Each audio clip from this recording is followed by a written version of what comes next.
Good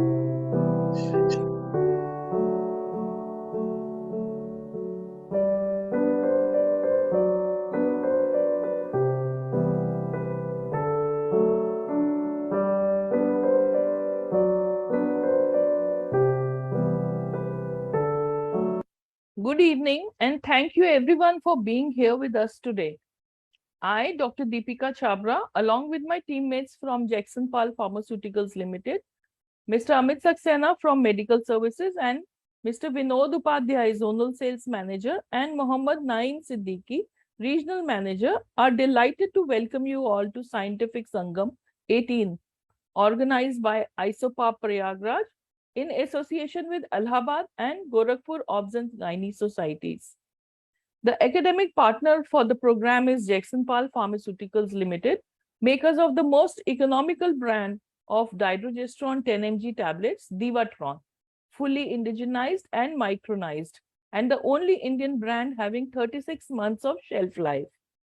Our other excellent products include injection Maintane 250 and 500 mg, Depot 17 alpha hydroxyprogesterone caproate that helps maintain the normal pregnancy till term, and LycoRed Preg sachet of L-arginine, lycopene and DHA in high-risk pregnancy that provide positive pregnancy experience. We thank ICOG for providing 2 ICOG credit points to all the attendees of this webinar. We extend a warm and hearty welcome to all the esteemed faculty and attendees. We thank the organizing chairperson, Dr.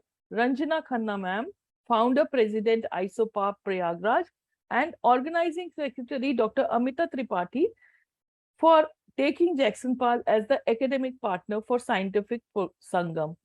Now we request Dr. Ranjana Khanna ma'am to kindly initiate the proceedings.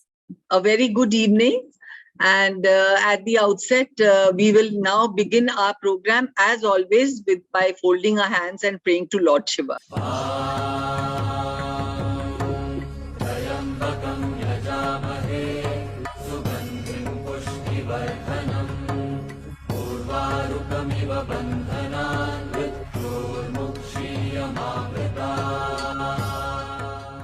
So a very warm welcome to all the faculty and the delegates who have joined in. First and foremost, I would like to welcome and introduce our chief guest for today, Dr. Gangadhar Sahoo sir. And he is currently the president of ISOPARB, National ISOPARB. He is a retired professor and head of the Department Obs and Gynae, VSS Medical College, Burla, Dean IMS and SUM Hospital and Pro VC SOA. And his dream, this is what I like best about this CV, is to be a ladder of success for others to climb up. An ordinary man surrounded by extraordinary friends and well-wishers.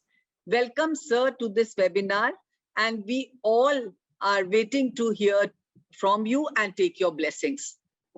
Thank you, Madam Ranjana, Madam.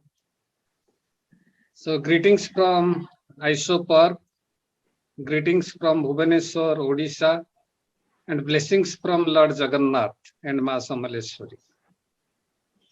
I hope the blessings of Lord Jagannath will touch everybody's heart to keep everybody hale and hearty and wise also. So, I am really privileged and feel honored to be the chief guest of today's evening on this Prayagraj 18. 18 means 18th episode, madam? Yes. Yes, sir. Academic episode. So, such a great feat that is a rare achievement by this chapter, which cannot be compared with others. So, almost. Thank you so much, sir. So, I appreciate your efforts everywhere, whenever you come up with some programs, whether I attend or do not attend. That is the first thing I want to convey. So all credit goes to your team and the able leader in form of you. And I wish that your chapter should go on as usual. As regards ISOPARB, National ISOPARB is concerned, few words about it. Now, when I am going to the nooks and corners of the state, different states and country, on my personal effort to preach and make aware about the ISOPARB. So I can find that there is much of enthusiasm, but it was not earlier being popularized, what I feel. That is my personal feeling. So with this type of webinars, seminars, interactions, gradually people are getting motivated. And your UP state is the state having highest number of chapters within few months. Yes. What a great achievement it is. So just like Chief Minister Jogi, now UP academic is also exploring like anything. So hope this year motto of my theme of this year is let us walk the talk. Very simple. So let us do something for ISOPARB. Let it be for 5 minutes, 10 minutes. Think how to improve it. So in that way we can improve. Your ideas, if it is ventilated to me, my ideas ventilated to you, actually we can progress. So coming to the today's academic events, 3 beautiful divergent topics. One starts with IVF and in elderly women. So I hope that Anjali madam most probably going to have a competition for this Guinness Book of World Records. How old is actually old to deliver a baby? So Exactly. I want to. Second one, madam, you thrombocytopenia in pregnancy, particularly in clinical scenarios. It is a nice topic. And third and last but not the least, the most vibrant, I mean, in this now national forum, or Sadhana Gupta madam, going to discuss a panel discussion taking of it, which is very close to my heart.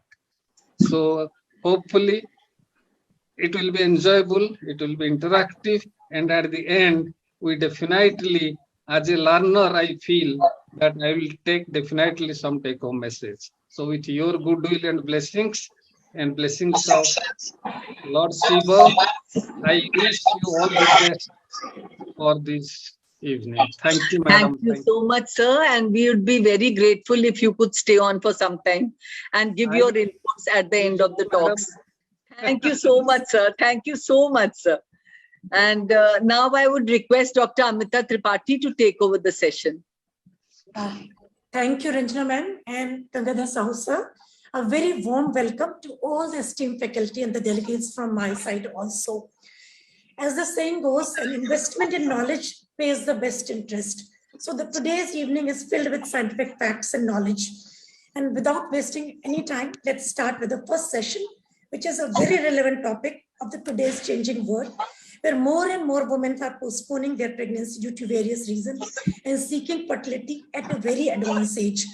Management of IVF pregnancy in elderly women has become a very pertinent issue in today's time.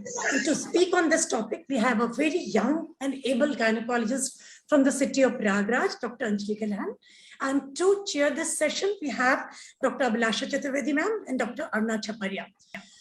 Dr. Abhilasha is one of the most popular and loved gynecologists of our city. She has been president of Allahabad Obstetrics and Gynecological Society, past president of Rotary. She's a Paul Harris Fellow. She's past president of AM Allahabad. To her credit, she has a first IVF baby of city and established first IVF lab and ultrasound technology to the Allahabad. She is an animal and wildlife lover. Welcome, ma'am. Welcome to boot.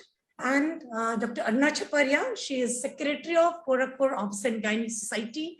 She is vice president, AMA Gorakhpur, joint secretary, WWAMA IMA Gorakhpur, and she is faculty in various national conferences. It's okay, Amita. It's okay, Amita. Welcome, Dr. Aruna. I request you to please kindly introduce today's speaker, Dr. Anjali. Yeah, good evening and warm regards to all the dignitaries present here today. And my special thanks to Ranjana ma'am for involving Gorakhpur Society. And it's my honor and pleasure to introduce an IVF specialist, Dr. Anjali Sharma, to this august gathering. Her professional status is MS, DNB, FNB, MRCOG. She is Center Head, Indira IVF, Allahabad. Main area of interest, recurrent IVF failures, recurrent abortions, and poor responders. Ma'am has presented many papers and posters in various national and international conferences and have contributed 2 chapters in textbook of infertility by Dr. Kamini Rao. We welcome you, ma'am, and invite you for your presentation on virtual dives. Thank you, everyone, respected Ranjana, Khanna ma'am, and all the senior dignitaries of ISOPARB Prayagraj and Gorakhpur Society who has given me this opportunity to speak on this topic, which is very close to my heart. And we will start straight away. So what is an advanced age? So according to WHO, any woman who is more than 35 years at the time of her pregnancy, she is considered to be of advanced age. And as I was making this presentation, I came across another terminology, which is very advanced maternal age. And this is the lady who is more than 45 years at her pregnancy. So she belongs to this category, and this terminology was actually proposed by RCOG. So since, as ma'am has already told, that many women are, postponing their pregnancy because of career choices and other commitments, and pregnancy, they want to delay it. So which is actually not a very good idea, because as the woman is aging, she is prone to have many complications during pregnancy. So if any woman who is, for all practical purposes, any woman who is more than 40 years for me would be a woman of advanced age, because many pregnancies are now happening between 35 to 40 years of age. So pre-pregnancy evaluation of these women should include like the routine investigations would be your complete blood count, blood group, all the viral markers, thyroid, prolactin, rubella antibody testing, HPLC, pap smear because of their advanced age, and a baseline renal function test and kidney function test. And also these women should undergo a echo. The cardiac echo should be done, because many of them might be harboring some cardiac illness which they might not be knowing. So a baseline echo should be done for all the ladies who want to do an IVF cycle at the age of 40 years, and a breast evaluation also. So there are many risk factors which are involved in these women, because they might be having some pre-existing illnesses, for example, hypertensive disorders. They might be having some underlying cardiac disease, some renal disease.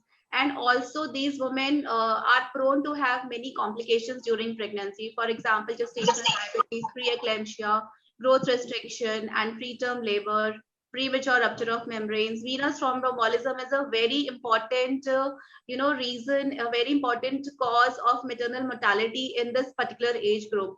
Then abnormal placentation. Many of these women have thin endometrium, so they will have adherent placenta, placenta previa, placenta accreta. So we should be prepared to manage these complications. Then postpartum hemorrhage, ICU admission, prolonged stay in hospital. So this is a paper which was published in 2020, and in this they have compared pregnancy conceived through IVF versus spontaneous conception in a woman who is of advanced age, like more than 45 years. Because in Western world, even some women have conceived naturally also at this particular age, but not in our part of the world. So as we say, with IVF, the IVF process itself puts them at higher risk of PIH, preterm labor, IUGR. And also if we see twin versus singleton pregnancy. So twin pregnancy in this particular age group definitely will have twice the complication risk as compared to a singleton. Delivery before 37 weeks, like before a term, is around 50%. Before 34 weeks is around 22%. Before 32 weeks is around 8%. And ICU admission is more in cases of twins, preeclampsia, IUGR. All this is more in terms of twin pregnancy. So generally, to prevent the risk of twin pregnancy, we can go for a single embryo transfer in any woman who belongs to above 40 years of age. So now we will go to the trimester-wise management of these women. So since these are IVF pregnancies, we all give progesterone support in their first trimester, be it micronized progesterone or be it dydrogesterone. Then we should also give them high dose of folic acid.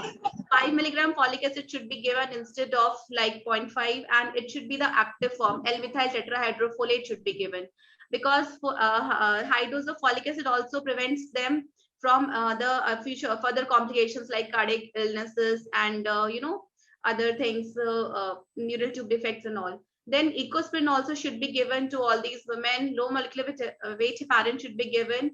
There are many societies which say that it is not mandatory, but in this particular age group, because they are at risk of many complications, low molecular weight heparin will prevent these complications, as well as it will also help in the placentation. So estrogen is generally tapered and stopped by 10 to 12 weeks. Multivitamins and protein powder may be added. That depends upon the concretion of the gynecologist. Then we generally do a confirmation scan after 2 weeks of a positive report.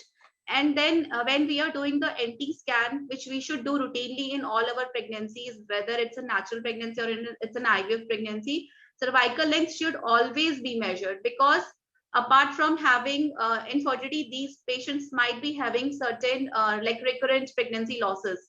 So cervical length measurement is a must. We should tell our radiologist to give us the cervical length cutoff, and combined tests should be done in all these women.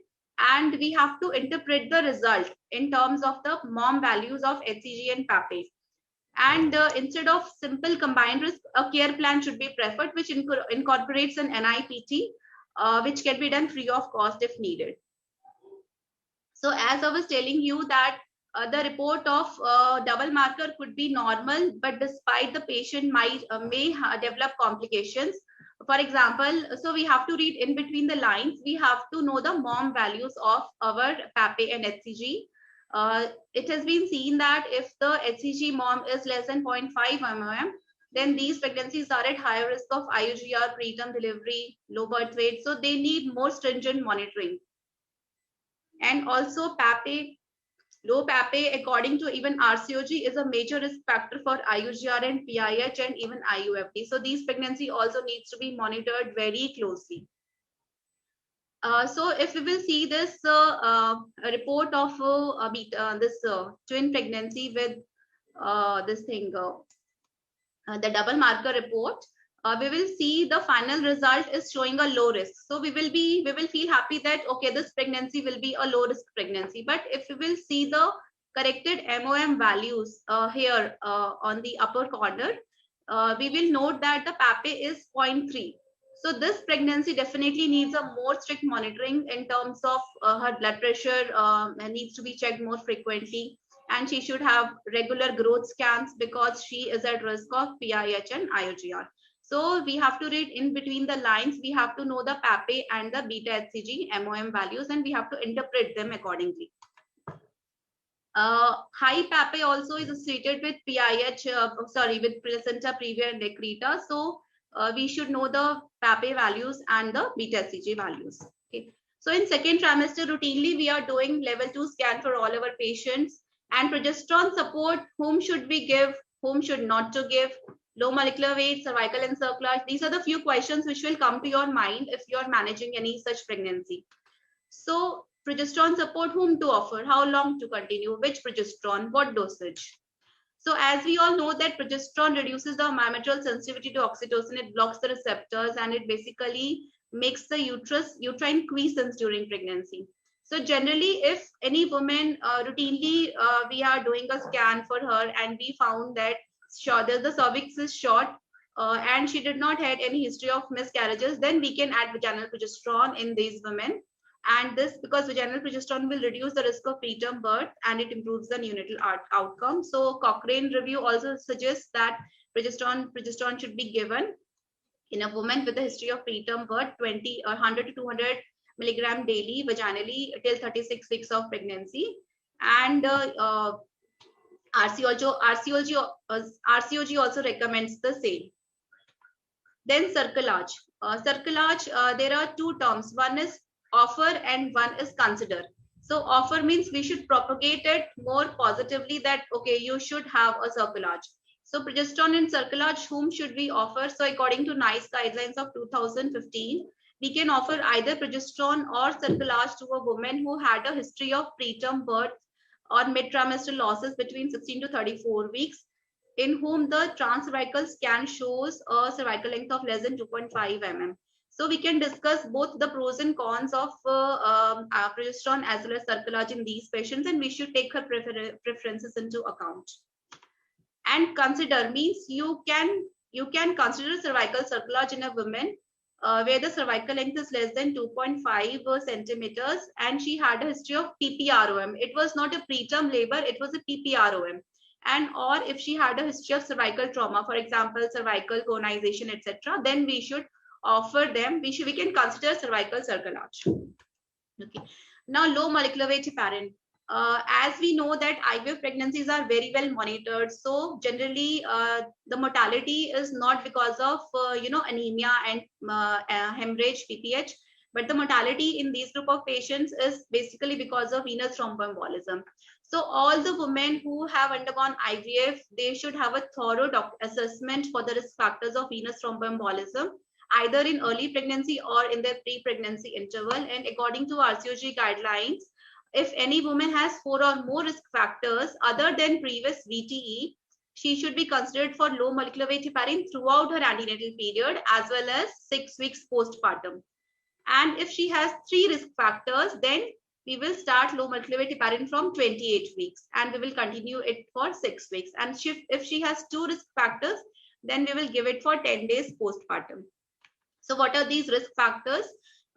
If she has a thrombophilia, protein C proteinase deficiency, because these patients might be having recurrent abortions and they might be having inherited or acquired thrombophilia, or if she has any medical comorbidity, for example, type 1 diabetes, active SLE, because these patients might be having some autoimmune diseases leading to premature ovarian failure, and for that they had to undergo an IVF cycle. Age more than 35, obesity, either pre-pregnancy or in early, then grand multipara, smoking, varicose veins, multiple pregnancy, current pre-IH, then in obstetric risk factors, then ART. ART is also a risk factor for this venous thromboembolism, prolonged immobility, any systemic infection. So these are all the risk factors. So you will basically see all the risk factors and you will categorize her and you will give them venous thromboembolism prophylaxis. Then now we will come to the 3rd trimester. So in 3rd trimester, again, we should do an echo in these women, because these women, advanced age is a risk factor for peripartum cardiomyopathy, especially the dilated cardiomyopathy. Also, if the woman was hypertensive, if she was having any pre-existing changes in her echo, maternal echo, then it should be repeated. In all the twin pregnancies, echo should be done.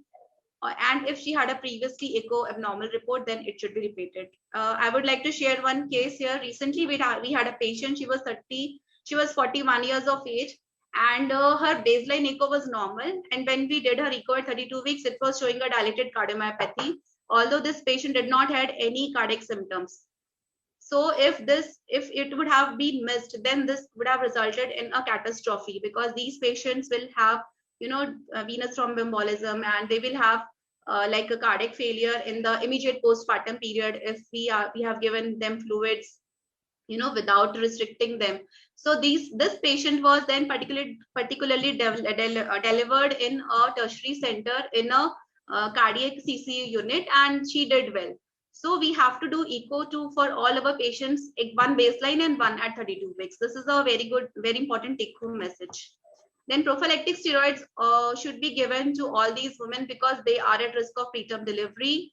One single course of antenatal steroids should be given between 24 to 34 to 6 weeks. And even to any lady who is going for an elective cesarean section, it should be given if she is planning to undergo cesarean section before 38 plus 6 weeks of gestation. So we should give them antenatal prophylactic dose of corticosteroids. When to deliver singleton pregnancy, generally after 37 completed weeks or earlier if indicated. In twin pregnancy, if it's a dichorionic twin pregnancy, then after 36 weeks. If it's monochorionic, then 35 weeks. And if it's monoamniotic, then after 32 weeks, after you have given them a course of steroids. Then precautions during cesarean, generally we post them for elective cesarean. Coagulation profile should be done because these women are generally loaded with, hormones, progesterone and estrogen, and sometimes progesterones are continued in their second and third trimester also. So we should do a baseline coagulation profile because pregnancy itself is a hypercoagulable state. And we generally, this is like our SOP at Indira, we generally give them vitamin K for 3 days. Including the day of cesarean section, and 2 days before that, we should arrange adequate blood and FFP if required, and we should anticipate and manage PPH, and we should keep carbetocin in our labor rooms and OTs. Okay, and then DVT prophylaxis should be given early ambulation, stockings, leg exercises, and low molecular weight heparin, again, depending upon the risk factors, it should be started after 12 to 24 hours and for 10 days to up to 6 weeks, depending upon the risk factors. So this is my last concluding slide, which says that if they have a pre-existing medical illness, they should be referred to a higher center. Because gestational diabetes, we should screen for them at an earlier gestation. Instead of 26 weeks, you should do an early screening at 16 to 28 weeks.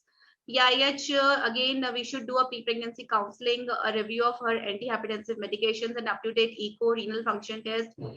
We are adding aspirin from 12 weeks. In fact, we are adding from the day of transfer itself.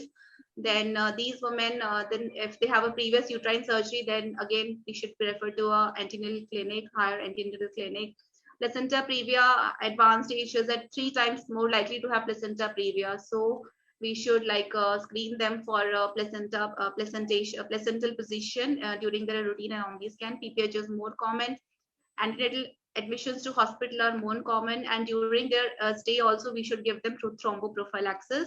And admission to NICUs are also more common, so we should manage them appropriately. So that's all from my side. Thank you, everyone. Thank you for listening to my talk. Thank you. Abhilasha ma'am, are you there? Thank you.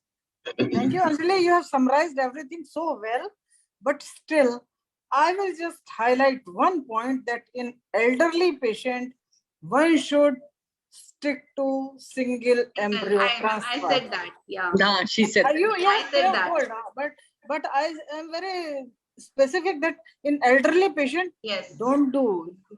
Forget about the success rate. Yes.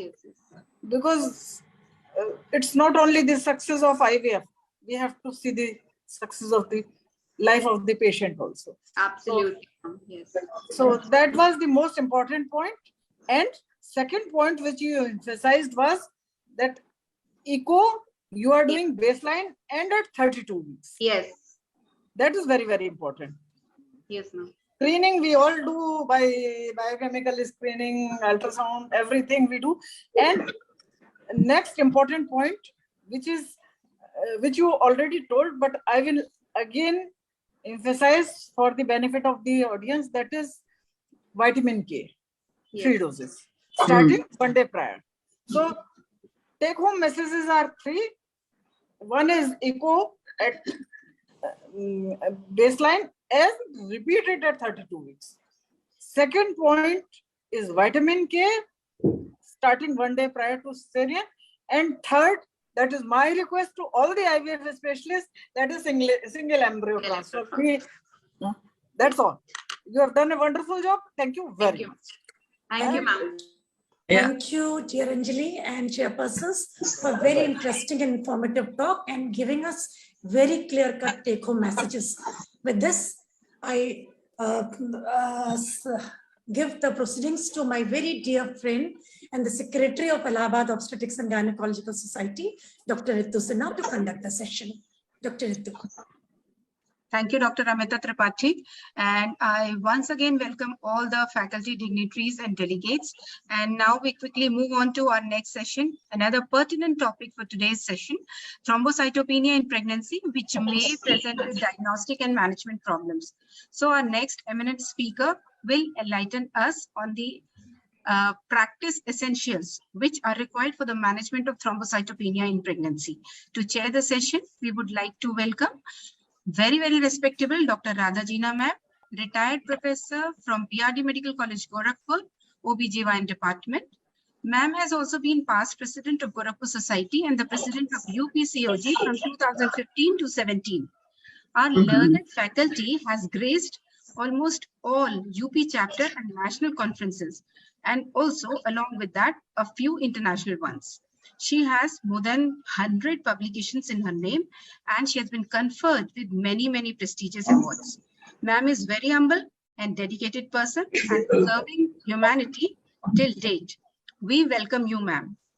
And now, with great pleasure, I would like to welcome our next chairperson, Dr. Lalita Shukla, ma'am, consultant obstetrician gynecologist at Arogya Niketan Prayagraj. Ma'am is the president of Allahabad Society, and we all agree that she is very, very hardworking and committed to her work. We welcome you, ma'am. And now I request you to please invite our speaker, Dr. Ranjana Khanna, madam, for her deliberation. Over to you, Dr. Lalita Shukla, ma'am. Good evening and greetings. Good evening and greetings to all my respected seniors and friends, and greetings to Dr. Radha Jina, my co-chairperson. Thanks to the organizing committee for giving me this opportunity of chairing such an important session. Thrombocytopenia in pregnancy, an enigma, making decision makings very difficult in certain situations. Dr. Ranjana Khanna is going to enlighten us on this topic, and it's my pleasure to introduce her. She has been the National Vice President FOCSI 2013, Founder President Prayagraj Chapter of ISOPARB 21-23, ISOG Governing Council Member 21-23, President AOGS from 213 to 216, Secretary AOGS 28 to 210. She has been the organizing chairperson of 3 very important conferences which we've had, OBDIL, BOH, and SAVMA. She has been a faculty at national and international conferences and webinars. She has been awarded the Smriti Mailan Award for Save the Girl Child in 2013, Dr. D.K. Dank Reproductive Healthcare Promotion Trophy 2015. She has been felicitated by Safe Motherhood Committee, Public Awareness Committee, Family Welfare Committee, Oncology and Midlife Management Committee, Public Awareness Adolescent and Breast Committee, and Endometriosis Committee. She has authored many articles and chapters in various books and journals. Welcome, Dr. Ranjana. We're waiting to listen to you. Good evening, everyone. My topic is actually of great clinical interest, thrombocytopenia in pregnancy. We are basically going to talk about the practice essentials. Thrombocytopenia is a condition when the blood platelet count becomes less than 1.5 lakhs. And this is the second leading cause of blood disorders in pregnancy, just second to anemia. It complicates 7 to 10% of all pregnancies. There's a physiological decrease in platelet count during normal pregnancy because of hemodilution, increased consumption in peripheral tissue, and increased aggregation of platelets because of higher levels of thromboxane A2. The physiological thrombocytopenia of pregnancy is mild and has no adverse effects for both mother and fetus. Guidelines consider that the vaginal delivery is safe when the platelet count is more than 30,000. For vaginal or cesarean deliveries, the safe platelet count should be at least 50,000, and exact platelet number needed to achieve safe epidural anesthesia is 75 to 80,000. Risk of epidural hematoma is there with lower platelet values. So please be careful. For an epidural anesthesia, the safe limit is 80,000. Spontaneous bleeding may occur with less than 20,000 platelets, and the risk of internal bleeding is increased if the platelet count is less than 10,000.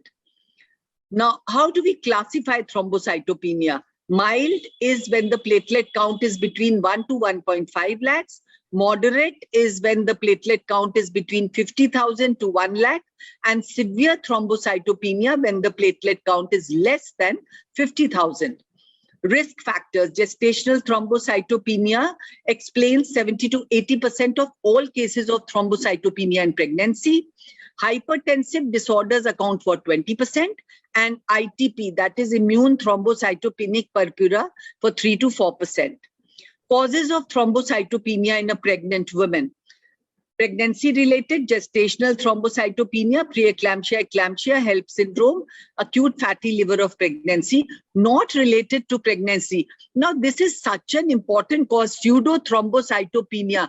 What happens in this? That the apparent report which we get is that of thrombocytopenia, but it's not thrombocytopenia, because what has happened? The blood was collected in EDTA vial and the platelets tend to form clumps. And because of that, the report that you get is one of thrombocytopenia. To avoid this error, the blood should be collected in either sodium citrate, oxalate, or heparin vials. Or you can also just directly take the prick from the finger or from the heel, make a slide and immediately do a visual counting. That will exclude this error of platelet clumping and this pseudo thrombocytopenia, which gives false errors of thrombocytopenia. Then ITP, TTP, thrombotic, thrombocytopenic purpura, autoimmune diseases like lupus, APLA, infections like HIV, HBV, HCV, sepsis, DIC, drug-related causes, heparin, von Willebrand disease, bone marrow dysfunction, hypersplenism, and nutritional deficiencies of vitamin B12 and folate. Gestational thrombocytopenia. GT is a benign condition with moderate thrombocytopenia. The platelet count is between 1.3 to 1.5 lakhs. It is asymptomatic, occurs in the second half of pregnancy, in absence of history of thrombocytopenia outside pregnancy, and the platelet count spontaneously returns to normal levels within the first 2 months postpartum.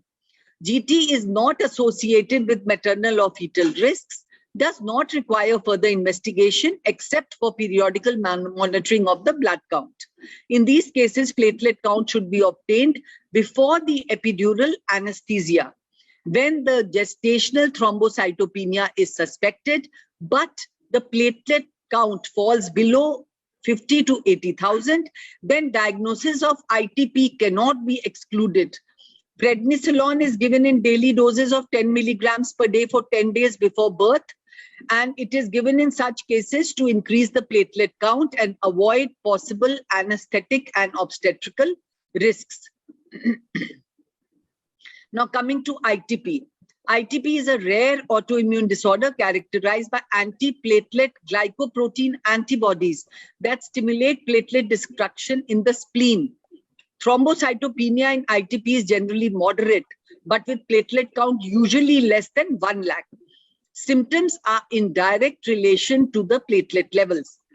Patients should be completely asymptomatic or they may present with bleeding, again depending on the platelet levels. Now the lab investigations: CBC, reticulocyte count, peripheral blood film, LFT, thyroid function test, quantitative immunoglobulin level measurement, direct antiglobulin test, APLA, ANA, H. pylori, HIV, HCV, HBV, von Willebrand disease, dengue, malaria, serology. Now, how do we compare between gestational thrombocytopenia versus ITP? Unlike gestational thrombocytopenia, ITP can occur anytime during pregnancy, and generally it occurs in the early part of the pregnancy. Most pregnant women with ITP may have history of thrombocytopenia prior to the pregnancy or may present with other immune-mediated diseases. The platelet count does not spontaneously improve postpartum. That is very important to know. Pregnancy does not worsen the outcome of ITP, but there may be adverse fetal and maternal consequences in some cases. Spontaneous bleeding is the main maternal risk, especially when the platelet count falls less than 20,000. Steroids or IVIG are recommended before 36 weeks. If the platelet count is under 30,000, patient is symptomatic or an invasive procedure is considered. Management. Around delivery, the aim is to maintain a platelet count more than 50,000. That is the level considered safe for both vaginal and cesarean deliveries. IVIG at a dose of 400 milligram per kg per day for 5 to 7 days have relatively rapid therapeutic response within 1 to 3 days. Or prednisolone We have talked about this in a dose of 10 milligrams per day. It can be increased to 30 milligrams per day with the therapeutic response coming on within 2 to 14 days, and it could be used for treatment during pregnancy. First-line therapy drug, prednisolone, is considered safe, but it can induce or exacerbate gestational diabetes, maternal hypertension, osteoporosis, weight gain, and psychosis. Prednisolone is metabolized by the placenta, but high doses have been linked to the fetal adrenal suppression, small increase in incidence of cleft lip and palate if used in the first trimester. In severe cases of thrombocytopenia, unresponsive to alternative therapies, splenectomy can safely be performed in the second trimester of pregnancy. Pre-splenectomy immunizations are safe in pregnancy as all vaccines required are inactivated. 2017 UK guidelines for platelet transfusion say that the life of the platelet is only 5 to 7 days. Repeated transfusions may cause production of platelet antibodies. Hence, platelets should only be used in an emergency. When emergency cesarean is required and the platelet count is under 50,000, platelet transfusion and IVIG are recommended. Immune thrombocytopenic purpura is, however, by itself not an indication for cesarean delivery. IgG, anti-glycoprotein platelet antibodies, can cross the placenta, could induce neonatal thrombocytopenia, the risk being 5 to 10%. Maternal and neonatal platelet counts. There is no correlation between maternal and fetal platelet levels, and the maternal response to treatment does not protect the fetus from possible neonatal thrombocytopenia. Neonatal platelet levels should be determined at birth and daily monitored. Lowest levels are recorded during days 2 to 5 postnatally. When platelet count in newborn is less than 50,000, there is a risk of 0.5 to 1.5% of ICH. So an ultrasonography is needed. When platelet count is 30 to 50,000, IVIG treatment should be started. With platelet count less than 30, platelet transfusion along with IVIG is recommended. Thrombocytopenia is associated with hypertensive disorders. This is the second leading cause of thrombocytopenia in pregnancy. Thrombocytopenia occurring is a sign of hypertensive disorder severity. Levels rarely fall below 20,000. Preeclampsia causes 20% of cases of thrombocytopenia in pregnancy. HELP syndrome complicates 10 to 20% of cases of severe preeclampsia. The syndrome can occur without proteinuria in 25% of cases or hypertension in 40% of cases, and the diagnosis could be missed. 70% of the cases develop before delivery, majority between 27th and 37th week, but in some women, signs suggestive of HELP syndrome may occur postpartum. Platelet count less than 1 lakh is one of the diagnostic criteria of HELP syndrome. Acute fatty liver associated thrombocytopenia. Acute fatty liver of pregnancy is rare, but severe condition of third trimester. Clinical manifestations are abdominal pain, nausea, vomiting, anorexia, in conjunction with specific severe laboratory changes such as severe hypoglycemia, hyperuricemia, elevated transaminases, renal impairment, blood pressure change in the normal range may lead to diagnosis of acute fatty liver of pregnancy. Thrombocytopenia could be severe with the platelet counts coming down below 20,000. Only effective treatment of preeclampsia, eclampsia, HELP syndrome, and AFLP is delivery. Aim is to maintain platelet count more than 50,000. Dexamethasone 10 milligrams every 12 hours, 2 to 4 doses antepartum, and 2 doses postpartum is usually recommended. If there is hemolysis, thrombocytopenia, and renal dysfunction worsen, plasmapheresis could be used. In absence of other complications, example DIC, platelet count usually returns to normal values by day 4 postpartum and reaches 1 lakh by day 6. Now we come to thrombotic thrombocytopenic purpura. TTP. It is defined by a pentad of microangiopathic hemolytic anemia, thrombocytopenia, fever, neurological manifestations, and renal impairment. Creatinine levels in TTP are not increased, and the median platelet count is 10 to 30,000. TTP can present without the full pentad. 35% of patients may not have neurological signs or renal abnormalities and fever. Types of TTP: familial type, which is characterized by constitutional deficiency of ADAMTS13, and non-familial type characterized by production of anti-ADAMTS13 antibodies. Deficiency in ADAMTS13 activity is also in DIC, HUS, we'll talk about it, preeclampsia and HELP syndrome. But severe deficiency, less than 5% of the normal activity, is very specific for TTP. Blood must be taken prior to treatment to assess the baseline ADAMTS13 activity. Management: stillbirth rate in pregnancy associated TTP is 40%. No case of fetal thrombocytopenia or hemolytic anemia have been described in maternal TTP, although anti-ADAMTS13 IgG crosses the placental barrier. Because of risk of IUFD, it is recommended to perform careful fetal monitoring to detect signs of fetal distress or IUGR. Delivery could be required earlier, and fetal prognosis depends on the gestational age at birth. Now we come to the hemolytic uremic syndrome, or HUS. It has common mechanism with TTP, but there is more severe renal impairment with HUS.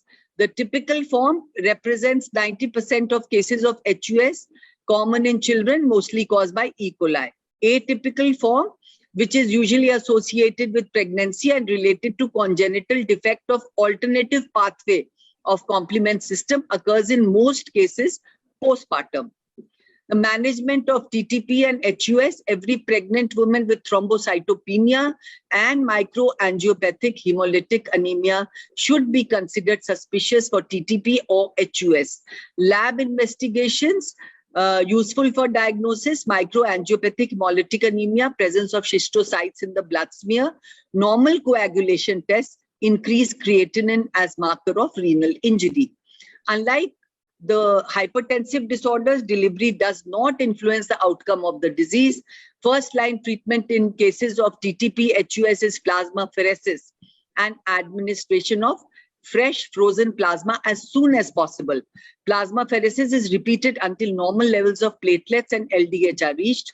For renal impairment, dialysis. For atypical HUS, eculizumab, monoclonal anti-C5 inhibitor, appears a promising agent. Eculizumab is proven efficient in paroxysmal nocturnal hemoglobinuria during pregnancy, and treatment with it is considered safe in pregnancy. Recurrence rate: risk of recurrence in subsequent pregnancies in women with acquired TTP is 20%. In congenital TTP, the risk of relapse in the subsequent pregnancy is 100% in the absence of prophylaxis. Plasma exchange should be initiated at the end of the first trimester, repeated throughout pregnancy and postpartum if necessary. Von Willebrand type 2 disease. It's a rare cause of thrombocytopenia in pregnancy. Qualitative defect is there of von Willebrand factor. Women with this condition may present with thrombocytopenia for the first time in pregnancy, and the platelets can drop to values less than 20 to 30,000. Levels of von Willebrand factor and factor 8 should be increased to more than 50 IU per deciliter to cover any surgical procedures. Platelet transfusions may be required together with factor 8 replacement if the platelet count is less than 20,000 antenatally prior to any invasive procedure. If bleeding occurs or the platelet count is less than 50 around delivery. Now, DIC, we all know that there is thrombocytopenia. Take-home messages: thrombocytopenia in pregnancy is a benign condition mostly, but in some patients may be associated with severe etiologies. A thorough history, complete physical examination is the first step. Review of the peripheral smear is the First step in the lab evaluation of thrombocytopenia, first be sure that the patient does have thrombocytopenia and it's not pseudothrombocytopenia. Gestational thrombocytopenia is a diagnosis of exclusion, does not require any intervention because it resolves spontaneously. ITP is the most frequent cause of thrombocytopenia in the first trimester of pregnancy, but it is also a diagnosis of exclusion. Corticosteroids and IVIG are the first line of treatment for ITP in pregnancy. Rituximab is safe in pregnancy for the treatment of ITP, although it may cause transient beta cell lymphopenia in the neonate, which, however, resolves spontaneously. TMA, thrombotic microangiopathies, is managed by delivery of the fetus. Thrombocytopenia and other abnormalities may take longer to recover after the delivery of the fetus. TTP is rare during pregnancy. Up to 25% of TTP is due to congenital lack of ADAMTS13. We talked about this. Eculizumab is category C, but several reports show it is safe during pregnancy, and it can be used in HUS and paroxysmal nocturnal hemoglobinuria. Important points to remember for both physicians and patients. Mode of delivery depends on the obstetrical indications rather than the platelet count. Platelet count of more than 50,000 is safe for delivery, but for anesthesia, it should be 80,000, that is epidural. In patients with gestational thrombocytopenia, if the platelet count drops below 70,000, then consider ITP as the cause of thrombocytopenia. Platelet transfusions are not required for low platelet counts unless the patient is bleeding or if there's an emergency surgical procedure, invasive procedure at hand. Neonatal outcome is excellent in neonates born to mothers with gestational thrombocytopenia. Transient thrombocytopenia can present in neonates born to mothers with ITP. In less than 1% of neonates, it can lead to ICH. Thank you all so much. Thank you, Ranjana ma'am, for this comprehensive talk. And now I request Dr. Radha ma'am to please conclude the session. Thank you, Dr. Ranjana, for your excellent elaborate talk on thrombocytopenia. You have covered almost each and every point. So you have made my job very, very simple. Now we all know that thrombocytopenia of pregnancy is usually asymptomatic, and it usually occurs in second trimester, and usually it becomes normal within first 1 or 2 months of delivery. Now, for a safe delivery, we should see that the thrombocyte, platelet count is at least 50,000 per liter, and for vaginal delivery, it may be 30,000 per liter. But or if cesarean is needed or surgical procedure, it is, as you have just mentioned, it should be 75 to 80%. So if it goes below that, then only we need treatment, otherwise it does not need any treatment. Or this thrombocytopenia, idiopathic immune thrombocytopenia is again sometimes seen during pregnancy, but if we take the history, there is usually history prior to pregnancy also. And this is seen in any trimester. Unlike thrombocytopenia of pregnancy, this can be seen from even from first trimester of pregnancy. And again, the same count is also matters here. If it is more than 50, then we can be little comfortable, but if it is less than that, then we should go for treatment. And the treatment is, as you have told, that it is IVIG. The usual dose is 1 kg per kilogram, and the improvement is seen immediately within 1 to 3 days. Then we can also give prednisolone 1 milligram per kg. We can give it, and we find that in 2 to 14 days there can be improvement. So if pregnancy is around 36-34 weeks and the count is not coming up, then we should give the medical treatment also. Now regarding the other causes which are little less rare causes. These are hypertensive disorders of pregnancy, or there can be acute fatty liver of pregnancy. And the acute fatty liver of pregnancy, the prognosis we know is usually bad. So we should be very quick in treatment of fatty liver as well as for thrombocytopenia. Now, coming to the complications, if not untreated, then there can be thrombocytopenic uremia, or there can be hemolytic uremia syndrome, or von Willebrand disease type 2. Now, we should try to improve the this platelet count, especially during pregnancy, and we should not let it go below 30,000.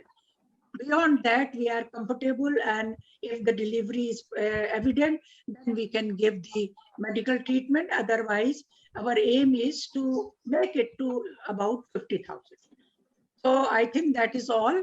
Thank you, Ranjana. Once again, you had a very nice talk. And Thank you. If there is any doubt to anybody. Thank you so much, madam. Thank you.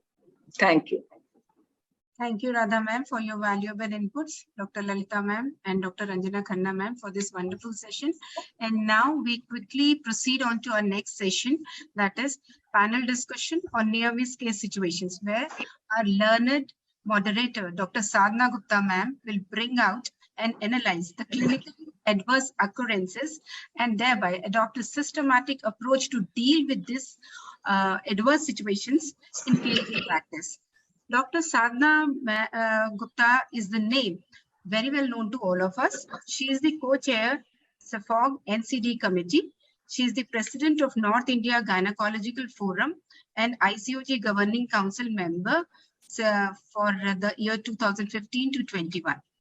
Ma'am has held many prestigious positions in FOXI. She was vice president of FOXI in 2016, chairperson of Safe Motherhood Committee, and country representative to SAFOG and WHO on women's health issue. She has been conferred with many awards for her exemplary work and conducted many national and international conferences. Ma'am, your zeal and enthusiasm towards your work and teaching inspire us a lot, and we are honored to have you among us today. We welcome you, ma'am. And now I hand over the further proceedings of the panel to you. Thank you, Ritu, and first of all, thank you, Ranjana, Amita, and all Prayagraj and Gorakhpur. Like, we are together in organizing this program, and we are going to have a wonderful. Already, Anjali and Ranjana has set the stage that near miss is just around us, because it is an indirect message that near miss is just around us. And for this, we have a wonderful panel to discuss about near miss case situation, as well as the concept and its significance in maternal and newborn health. So we welcome all the panelists. Amita, our own, she is secretary of ISOPARB Gorakhpur Chapter Society. She is always my right hand in organizing every program. Today, Amrita has joined or not, she was busy in OT. So she has joined. No, she was, she has, I think, a difficult day for her. So, Dr. Manisha Gupta, we warmly welcome you. She is Vice President, Allahabad OB-GYN Society, Chairperson, Mission Pink, Allahabad, Executive Member, WDW, and Special Interest in Infertility. Welcome, Dr. Manisha. Next panel is Shashwati, a wonderful person, a person who has a blend of art and science and publication. Welcome, Shashwati. She has been a reviewer and a good academic research writer, what we can say, and I recognize her for the two things, that is the classical dance and her writing skill. She has been awarded first prize in North Juba Yuva Foxy Talent Writing and Achievers Station in ISR Express HU4. So welcome, Shashwati. She is Dr. Vyanjana Pandey. She is consultant and director, Janhit Hospital at Prayagraj, and is special interest in high-risk pregnancy and adolescent. I'll welcome Vyanjana. Next panel, Vandana Oja. Welcome. She is assistant professor at the MLM Medical College Prayagraj and trainer of SIPSA and RRTC, various publication and interest in gynae oncology. And welcome Vandana and Dr. Abhilasha. She is treasurer of ISOPARB Prayagraj and a consultant private practitioner, director of Kumar Maternity Home and a life member of various associations. Welcome Abhilasha. So, and Dr. Urvashi, she is professor and head of the department OB-GYN, United Institute of Medical Science Prayagraj, received Begum Fatima Kalbi Albus Gold Medal for Best Publication in Journal, many publication, and peer reviewer and the Scientific Secretary of Women's Wing of AMA. Welcome Urvashi. And Shelly, she is Professor of Gynae at JSVM Medical College, Kanpur. Very, very active person at the many programs. She is always, we see her always in many programs. She is convener for Basket for Beginner Workshop, Scientific Secretary of Conference, and founder member of Kanpur Menopause Society. And she has a more than 30 national and international publication. Her special interest is high risk pregnancy and emergency obstetrics. Welcome, Shelly. We have a wonderful panel from private practitioner to teaching academic institutions. So let me share my screen. So it is full screen.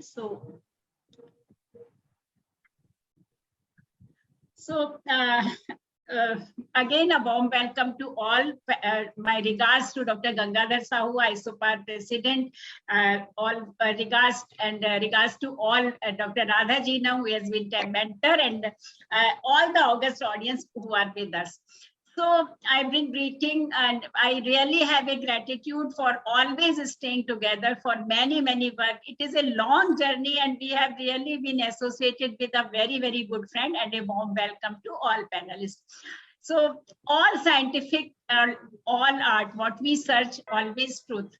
And may our search also be always truthful. It is not always that we find truth very easily, but our search should always be truthful. So we all know that the maternal mortality and the maternal health statistics is the greatest health inequity. It is between developed world and the developing world. It is between rich and the poor. It is between rural and the urban, and it is between forward and empowered. So it is something which actually a simple statistics really tells us very much what we are heading or what we are. So it is a very sensitive indicator, and if we have the good maternal health and the newborn health, then we can think that our health system and our society as well is working well. So while Ranjana and Amita has given this topic, that the long ago, like when we started as a chairperson, then we did in the 2011 that the maternal mortality workshop pan India. But in 2016, when I was the vice president, and with Allahabad Society did the conference that we choose to saving mothers and the Save Ma. So why? Because the time is changing and we have to respond to our challenges, and maternal mortality we actually don't want at all, but the severe near miss situations are there always. So near miss is the thing when the patient had the life-threatening complication during pregnancy within 42 days after delivery, and she survived because of any intervention or by her luck. What we always say as obstetrician and gynecologists, we all say, by grace of God, she survived, and by grace of God, we could made her survive. So Amrita and Shelly, Shelly, you are there. So what does we really mean by near miss maternal mortality, and does the SAM, what we say, severe acute maternal morbidity and near miss are synonyms, or they are different? So Amrita and Shelly, Amita, just let me know both are there or not. Amrita, I'm not seeing because now I'm not able to see. Both are not there, ma'am. So say to Shashwati, and anybody can take the both. Yeah. Yes. So a near miss situation is a condition when a pregnant woman, she is so severely ill that she nearly dies during the procedure, and either during pregnancy or during childbirth, or maybe within 6 weeks of delivery. And but then she survives that complication, and this is what we mean by a near miss situation. So Shashwati, anybody comment? Do we say the SAM is the same and the near miss is same, or it is a little different? There is a little perspective? difference. There is a little difference. SAM actually means the life-threatening condition which develops in that woman. Now, this life-threatening condition can either result in a near-miss situation where the patient survives and comes back to us, or it can result in a mortality. The patient may die. So the outcome is the near-miss situation, whereas the life-threatening condition is SAM. So thank you, Shashwati. Very right message. So we say near miss, actually it is taken, term is taken from the aviation industry. When there could be accident and the pilot or by luck, we have survived. So it actually conveys the positivity as well as the gravity of situation and urgency, what it demand. And in contrast, what is severe acute maternal morbidity? It is the refers to morbidity, what the woman actually have. So patient have conversion eclampsia, and now she is in the chronic renal failure. So SAM is something about the morbidity, and the near miss is something about a challenge which we could really win the war of life and death. So up to next question to the Manisha. I think Shashwati has taken Manisha and then Saraswati. Why there is a panel? Ranjana says we. And I get so much request that let's discuss near miss. So why it is so much significant? Manisha, your comment and then. These near miss cases, they are very important for us because in this case, the catastrophe has happened with a young woman, and she just missed the her mishap, and she's there with us to share whatever the links and whatever were the the shortcomings which led to this condition. When we talk to her and we take the history from her or from her attendants, we can know that whether there was pre-existing conditions like hypertension, diabetes and all, or whether there was delay in transporting her to a tertiary center, or she was having repeated episodes of bleeding, but placenta previa and accreta. So that we will come to. One thing is that your takeaways, that is important for us, because the woman is alive and she is able to tell what is her history. So very, very important point, Manisha, you have taken up. Shashwati, your comment, why the international professional bodies are focusing now more on near miss and and it is a better context and statistics than the maternal mortality. First of all, the pathophysiological process which leads to a near miss situation is also the same as that of maternal mortality. So just by studying the pathophysiological process of a near miss, we can prevent the deaths in the mothers, number one. Number two, of course, the mother is alive to give us an idea about what went wrong, where the delay occurred. And thirdly, when we are doing an audit of a near miss situation as compared to a maternal mortality, the doctors themselves feel less threatened because of this, and they're more forthcoming with what went wrong. So they are more agreeable with the situation, and they are more cooperative, and they come out with the problems that happened during the procedure. So for the doctors also, I think a discussion of near miss situation is better as compared to the mortalities. So yes, thank you very much. Actually, what is maternal morbidity, what is near miss actually reflect the maternal mortality, because at any time it could turn into the maternal mortality. So it is a mirror image of the gaps in our clinical practice, gaps in our system. So it is important. And the second thing, what Shashwati and Manisha says, patient is there and health professionals are open. It is our victory. So we are opening up that what went and how with our intervention we could save the life. And fourthly, we have more number of the near miss, because maternal mortality is a tip of iceberg, and the hidden iceberg is the near miss situation. And we have more data as well, so that we have more learning lessons from those stories and those situations, that where there is a gaps in the bridge and where we have to implement well. So these are the advantage of investing near miss event. They are more common. It is reflection of maternal death review. We can investigate because the health professionals are not threatened, because they are not going to shove like don't talk about it. We don't want to remember about maternal death. We don't want to talk about maternal death, and the woman itself is there. So these near miss cases is interpreted as free lessons and opportunity to improve quality of service provision. So a woman struggle have really gives us the input that what should be there, and this is a risk pyramid that with what is the normal population to mortality, and it just below mortality is the SAM or the near miss situation, and here we are, and that's why it is a mirror image of it. Very, very important thing I will like to say, Shirley and Urvashi, your comment about it, about the who are working in the tertiary center, about the case fatality ratio. These are the most interesting papers actually, where we say what is the case fatality ratio. So your comment about Urvashi, your comment for the case fatality ratio in developing world and the developed world in near miss situation. Urvashi, your comment. Thank you, ma'am. I just want to add the one point in the previous thing. You were asking this, if you know maternal near miss mortality is very high in which particular area by this, then we can take care what resources are required in that area.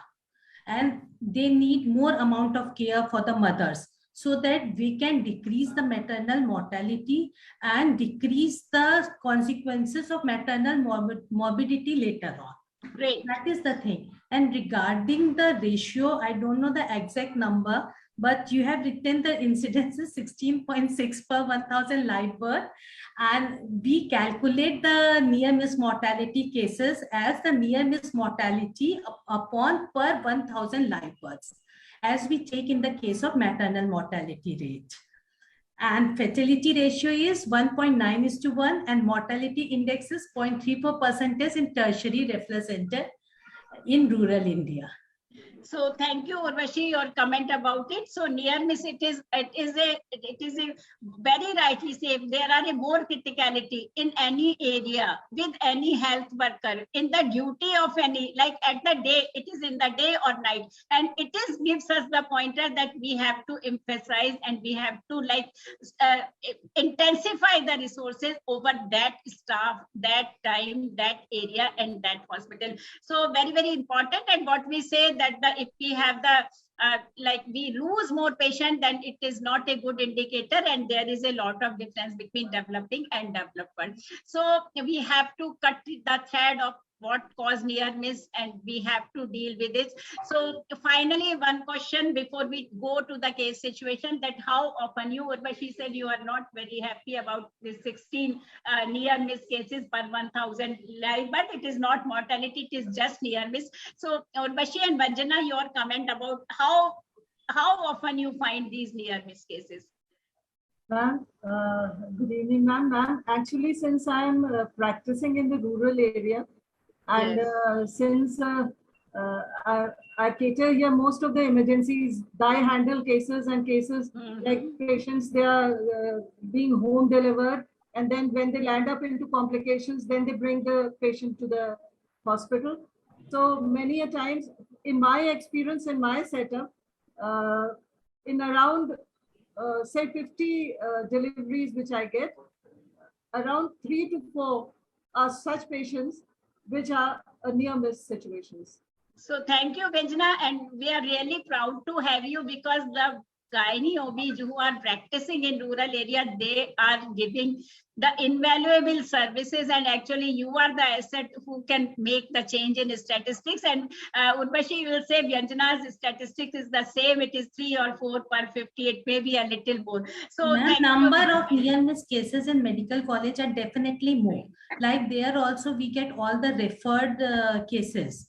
Suppose it's in the government, in the hospital, they are severe PPH, they send it to the medical college. But overall, I think 3 per 50 to काफी ज़्यादा लगता है.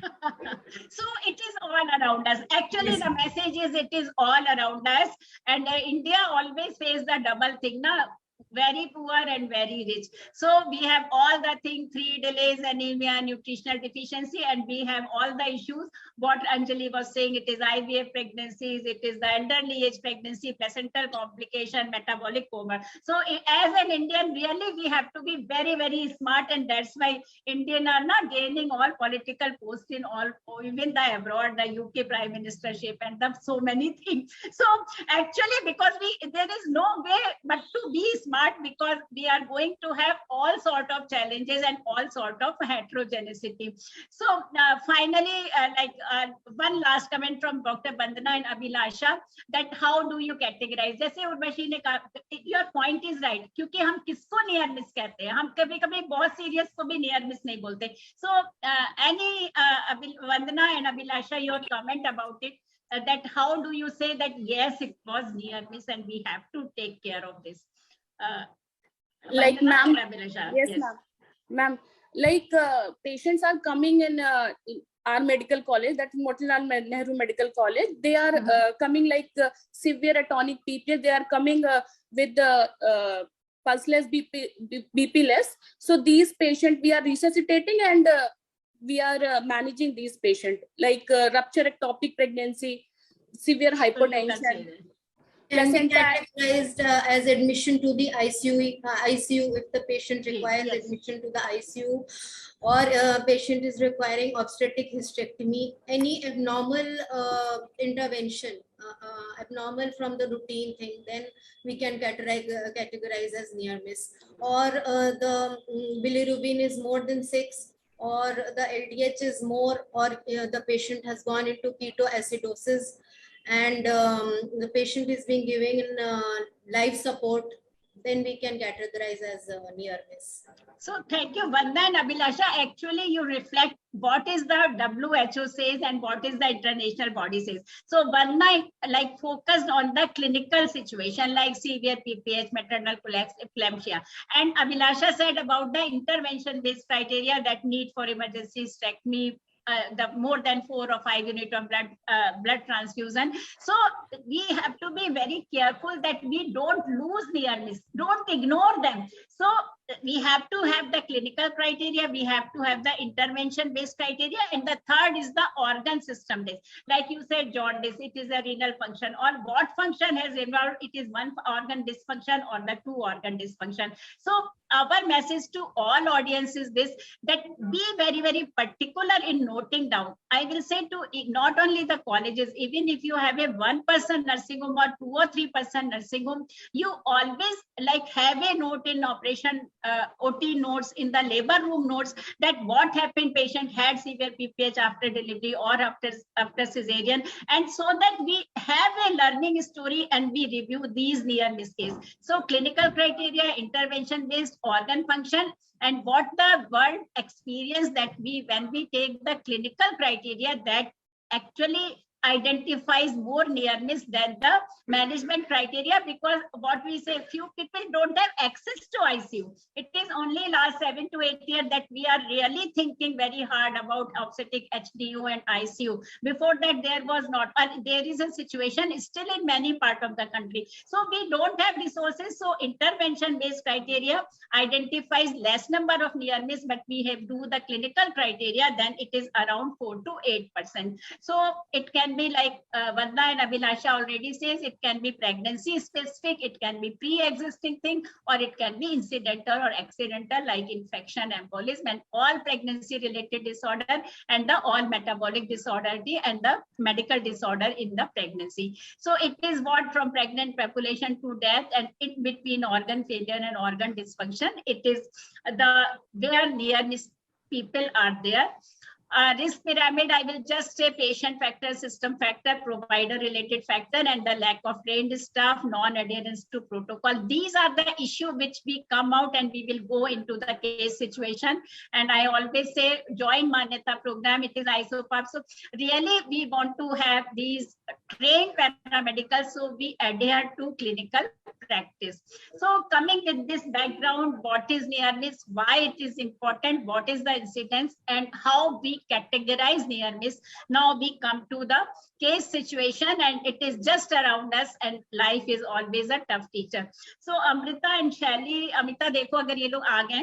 So it is a case, day-to-day practice, second Pravida, previous section, 7 days overdue, she UPT positive, you prescribe medical abortion, and after 6 days patient comes with the severe pain in abdomen and collapses at home.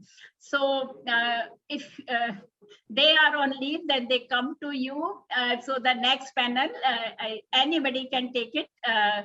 What is your diagnosis and what you do in certain situations? So it is a near miss, na? Ye near miss hai na? Medical abortion and patient collapses. And they have to rule out scar It seems pregnancy. to be. They have to rule out. Yes. Now, this patient did not undergo any ultrasound, it appears, before being prescribed this abortifacient. So probably her situation is a case of ruptured ectopic, or it could be a scar ectopic as well. I think it's a ruptured ectopic from the picture here. So your takeaway. So and Urvashi, you wanted to say. So Shashwati says कि ultrasound नहीं करा.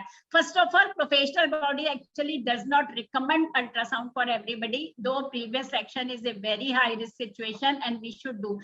Any comment from anyone, वरना कि अगर हम 5 or 6 days overdue में ultrasound करते हैं, do we really always able to assess ectopic or scar ectopic, or we can miss, even we do, because the patient takes medical abortion just 5 days overdue.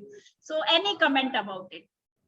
Ma'am, actually, if we do at 5 weeks of pregnancy, usually we miss, sometimes we don't even get gestational sac. Yes.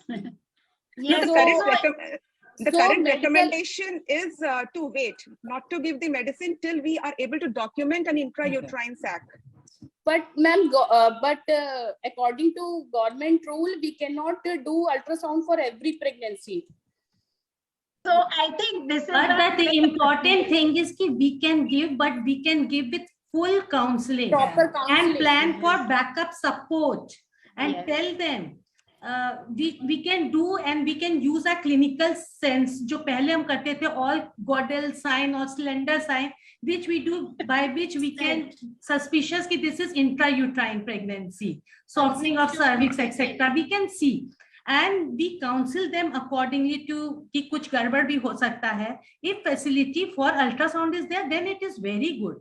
And if it is, we have given, there are chances of ectopic or scar pregnancy, whatever can be there, that could be life-threatening. Panel is actually live. These are not 3 viewpoints. Ultrasound, Shashwati rightly says, once upon a time, जब पहले surgical evacuation हम सबका करते थे, we always used to say कि अभी 10-15 days हो जाए, because it may result into the continuation of pregnancy. But now people don't wait. When they take medical abortion pill on their own, they don't even come to you. So first thing is, and the second thing is that what the professional body recommendation also says, that it is not it is not in reach of everybody. Like, so it is 27 million abortion. It is not in reach of everybody to have ultrasound as well. So the midway is the Urvashi. People must have the access to medical abortion, which is much safer than the surgical abortion, but we have to counsel, and people must be aware that they must have the backup support if there is any problem, any abnormal bleeding, any pain, any abnormal symptom, you come to hospital, because it is, world is like this and we have to do this. So finally, with all the 3 consensus, we have come to it, and we must have the backup for the any complication, scar and ectopic is there, and it was there. This was the ectopic, and we did the fine fast laparotomy, and the patient was safe. So medical abortion, make medical abortion safe. Don't like discourage them. Don't say, don't resent them, because the women are like, they have achieved this right after a long of a struggle. So make them safe, and it is the Ministry of Family Health Welfare. Very, very nicely done, that process and description of drug, how we can make medical abortion safe. It emphasized 3 visits. chance of failure of medical method and need for surgical evacuation, backup that the doctor can be contacted at any time, and reporting and documentation is mandatory. So make medical abortion first trimester safe. So a wonderful message from all the three panel.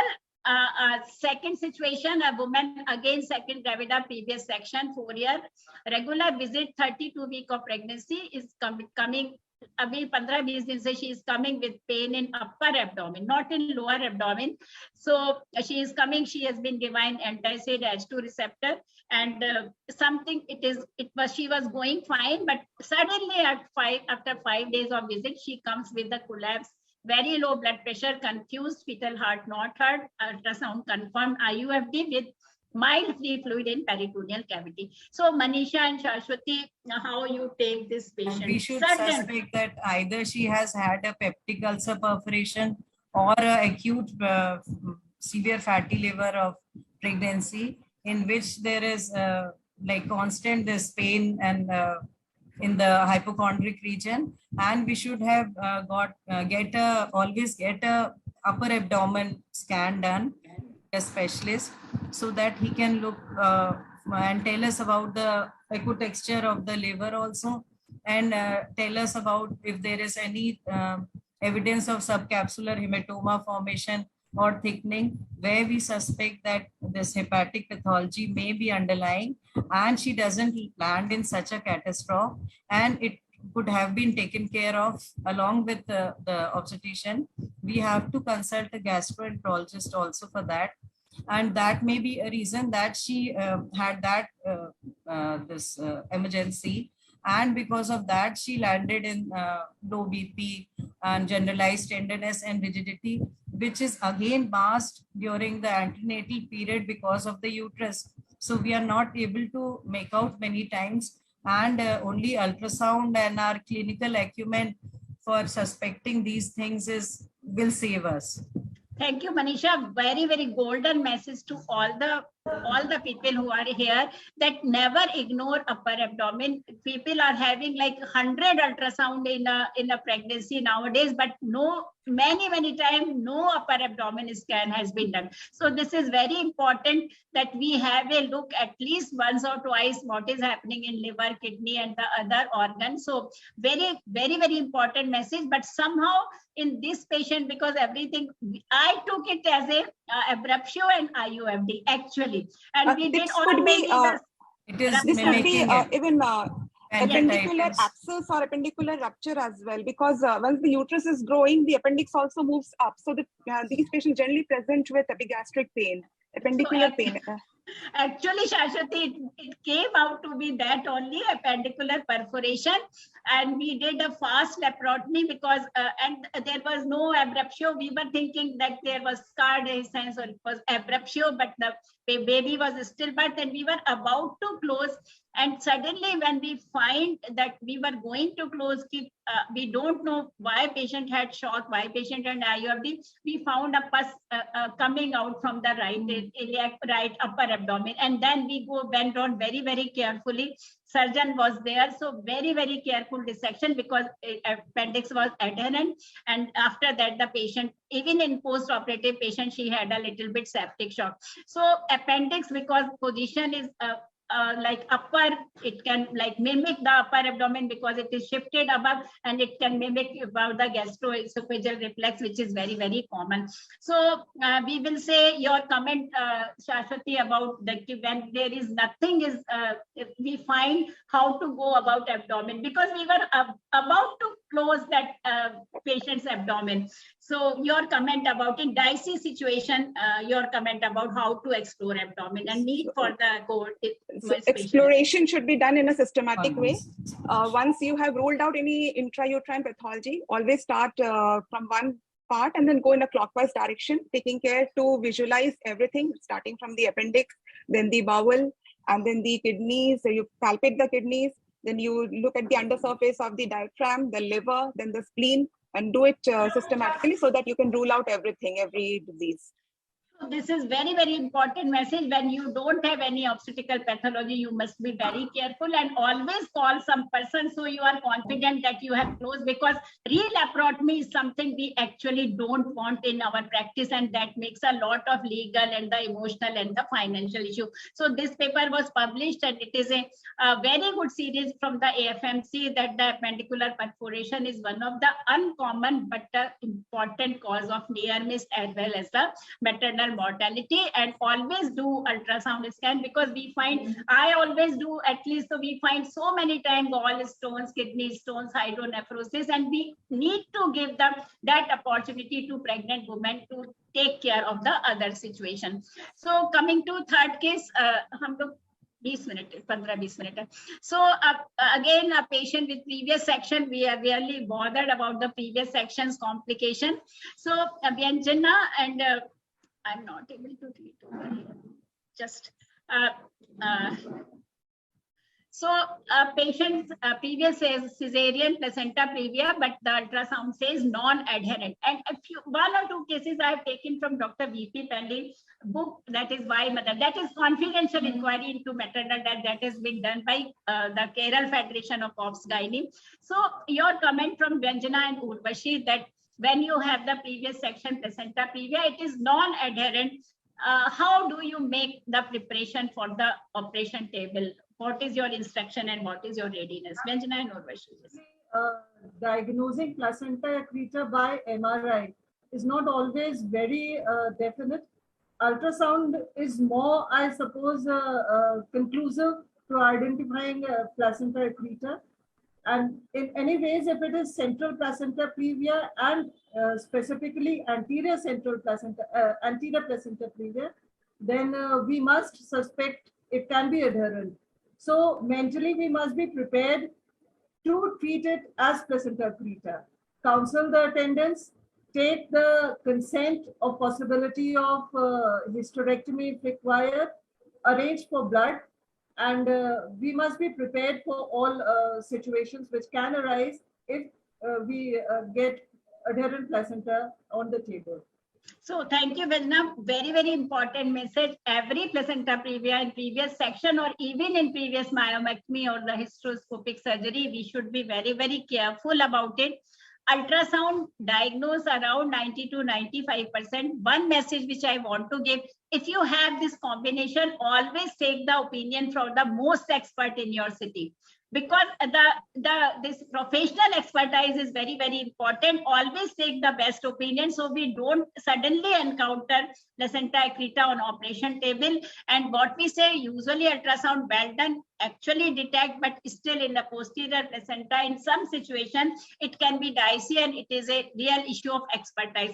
And what Ranjana says, MRI, abhi aajkal hum log gynae mein, obstetrics mein, we are really troubled to have CT and MRI at the blink of eye, and it actually well done ultrasound is a very, very good method, and MRI has got only in a select situation actually it gives you the added information. Usually it does not give added information like placenta perfecta when you want to see the invasion, or the posterior placenta, or indeterminate repeated ultrasound even with the expert.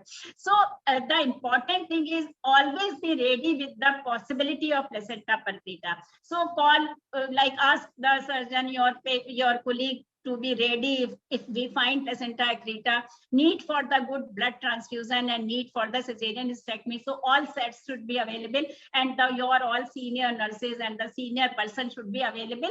It is very good if we don't encounter placenta perfecta, but be ready for facing the situation. So your comment again, when you suddenly encounter this adherent placenta, suddenly this is a bad day and you are not ready for it, then what do you do? How do you organize your operation theater and the thing? Yes. If the placenta is adherent, going through the placenta, and if it is not bleeding, we must if it is not bleeding, it is not bleeding at the moment. If it is not bleeding, and we saw this is adherent, so we can also leave this placenta.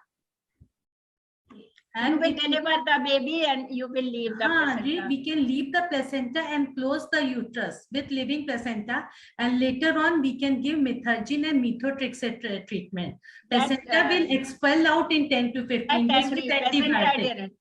So Urvashi, it is a quite dangerous. It is a really If it is not bleeding, taking. Shashwati, your comment, and anybody, Manisha, your comment about this, because methotrexate, it doesn't act on, it only acts on the active. Who will leave the placenta in the yes, we can't, I won't leave the placenta in this situation.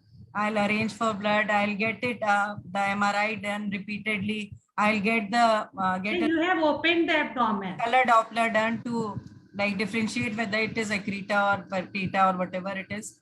And with all the possible arrangement for bloods, we have to call for help. RBC. Abhilasha, your comment about it, Abhilasha. So we should call for help, and we should have all means a proper surgeon or specialist and senior person to with us for a proper.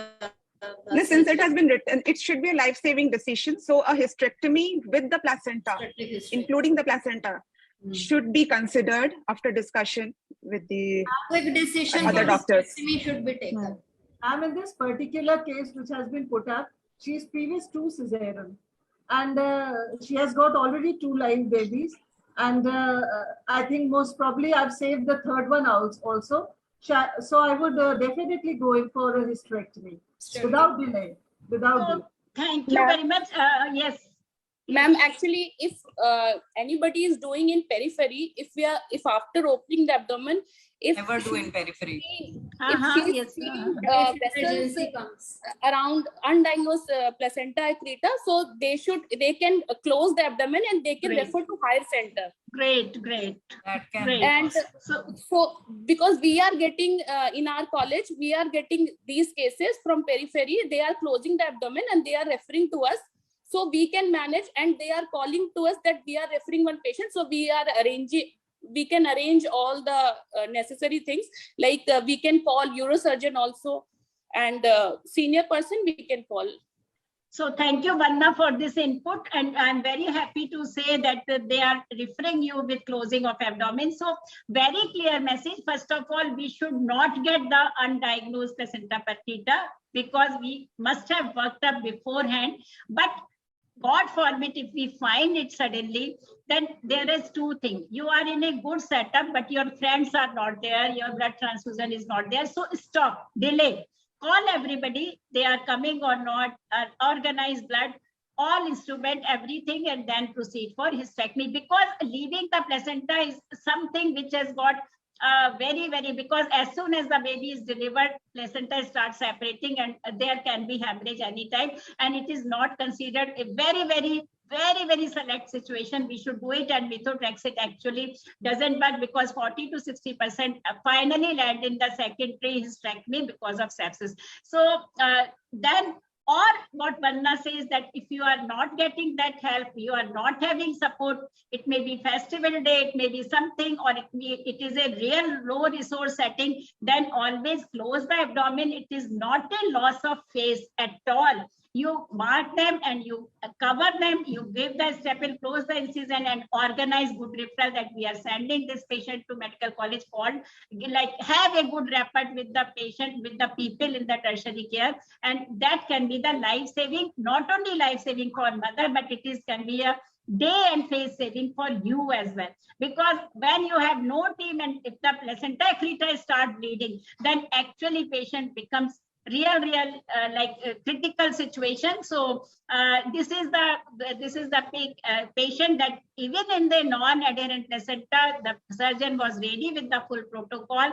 They have the 5-unit RBC and the hysterectomy was done, and patient recovery was good. So always suspect the placenta previa and the placental pathology in all high-risk cases, even in IVF pregnancy, patient with a repeated DNC, and you have to be very careful.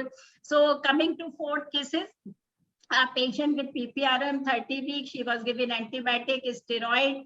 Then for choriamnitis, she was induced, she delivered, and it was everything fine. It was 1.4 kg, but after delivery, 1.5 hour, about the night, after 4 to 6 hours, patient was cold. She was having low blood pressure. She was having a pulse rate 120 per minute. And what's your Vandana? and anybody can take because we are missing 2 or 3 panelists. So what is your diagnosis? Patient with choriamnitis preterm and after delivery she had the unstable vital. Septic shock. Septic shock. So you are not thinking septic shock, and anybody for the retained placental piece or the hemorrhagic shock, maybe it may be the hemorrhagic shock. Anybody you want to like diagnosis, anybody, because the patient presents to us in like that and we always think of many things. Have to get ultrasound done. So ultrasound always. Have So to get ultrasound done to differentiate between the two. Either there will be a small collection, like which is not normal for that period of time, or otherwise she will have an empty cavity if there is no retention. So what will be your Anemia initial she has treatment? developed. How do you like treat this patient? So ma'am, eye antibiotics will be given. Initiate the septic bundle and start the patient on antibiotics within 1 hour. But before antibiotics, take her blood sample for blood culture, give oxygen, start IV fluid, the lactate preferably, and serum lactate. Serum lactate is done within 6 hours of the diagnosis of septic shock. So thank you, Shashwati, Abhilasha. If she is a case of chorioamnionitis, then after the delivery, if we are suspecting, as Shashwati said, we should send the blood culture. We should send the culture of chorionic membrane also to confirm the gram staining of the GBP bacteria, which confirm that this is a case of chorioamnionitis. So, and if there is history of, we have to see her vitals, pulse rate, blood pressure, and her investigation. If the count is more than 15,000, then we suspect the cause could be chorioamnionitis. And confirmed diagnosis of chorioamnionitis is done only by the seeing the bacteria, by gram staining of the bacteria in amniotic fluid, or by the culture membrane, by the chorionic membrane culture report will give the confirmed diagnosis. Then we have to monitor the patient, give her higher antibiotic. First we give only ampicillin 2 grams 6 hourly, then metronidazole or amikacin. Or nowadays we give piperacillin tazobactam. We go to the higher antibiotic. We monitor the patient, and if there is required, we give oxygen support, and she may need ventilatory support also. So thank you, Urvashi. Vasopressors are also needed, ma'am. Yes. So noradrenaline, so first line. And latest thing, ma'am, I want to say chorioamnionitis terminology is now replaced by the triple I. That is intrauterine infection and inflammation. So that, yes. So triple I, one is when you have the clinical, secondly, it has been proven by the lab investigation, third is the histopathology. So actually the issue is patient was given antibiotics, so we can send the culture, but culture report always comes in the 72 hours.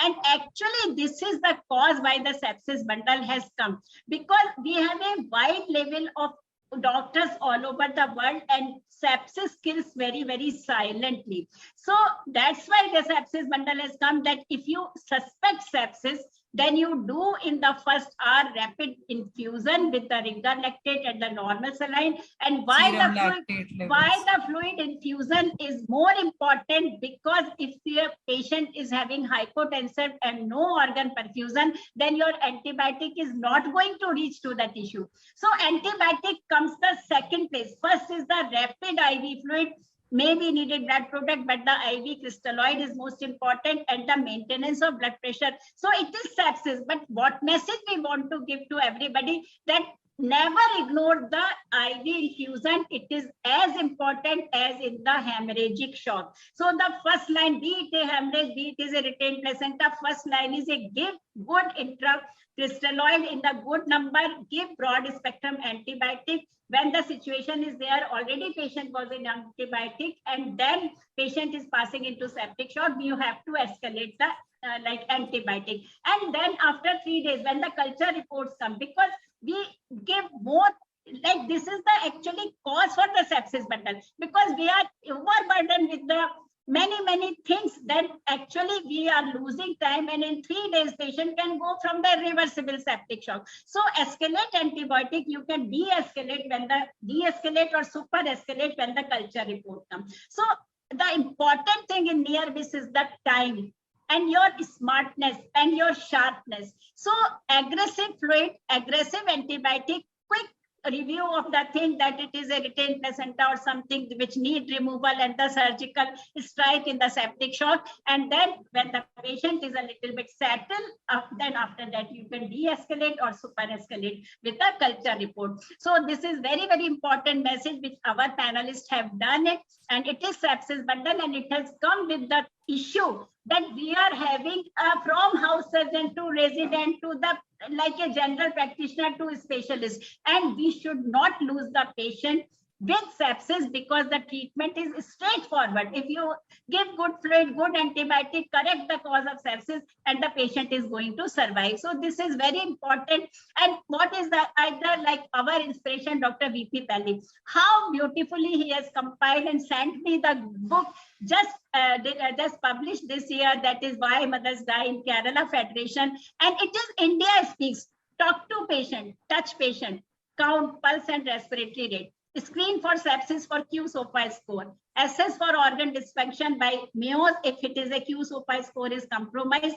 Lactate estimation is not a one-time investigation, and sepsis bundle should be initiated in first time. It is not a Western body recommendation. It is recommendation from our own India, and how smart these recommendations are. And we should be very, very proud, and we should be always be inspired how professional body can do a wonder done if we join hands. So coming to next case, we will be short in the case discussion. Patient para 1 plus 3 abortion, 2 MTP, 1 missed abortion. She had uneventful delivery. She within 4 hours she delivered, and just delivered. Her placenta was retained for around 15 minutes, and we were organizing anesthetics and everybody for MRP. Suddenly patient get collapsed. So it is Amita and Shelly, if they have joined, or otherwise you can take Abhilasha, Urvashi, anyone, Manisha, and the patient suddenly collapsed. So what's your takeaway about the timing for MRP and why patient collapses suddenly in the postpartum period? Your tips to all audience.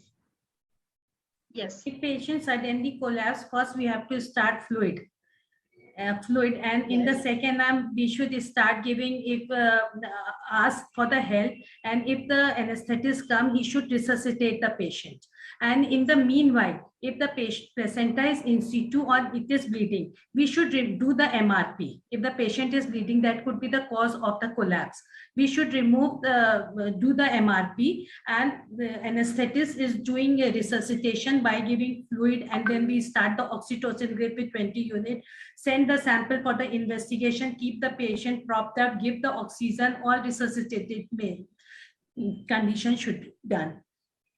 So thank you, Urvashi, for it. The message from this case. To add something, arrangement of blood is very important in such situations, where the placenta is retained and the patient so by the time blood is arranged. So message is from this case is actually it was a lifetime learning lesson for me, that even for unknown reason, she can have the mild degree of inversion. She can have the mild adherent placenta, because we sometimes wait for 20 to 30 minutes. So always start preparing for MRP, call anesthetist, because everything takes its time. And even sometimes after 30 minutes, patient placenta delivers spontaneously. But all efforts are really, really meaningful, because what Ian Donald says, what is the important thing is in the retained placenta is to decision to take MRP. So we were all ready for it, but sometimes it was an unexplained collapse.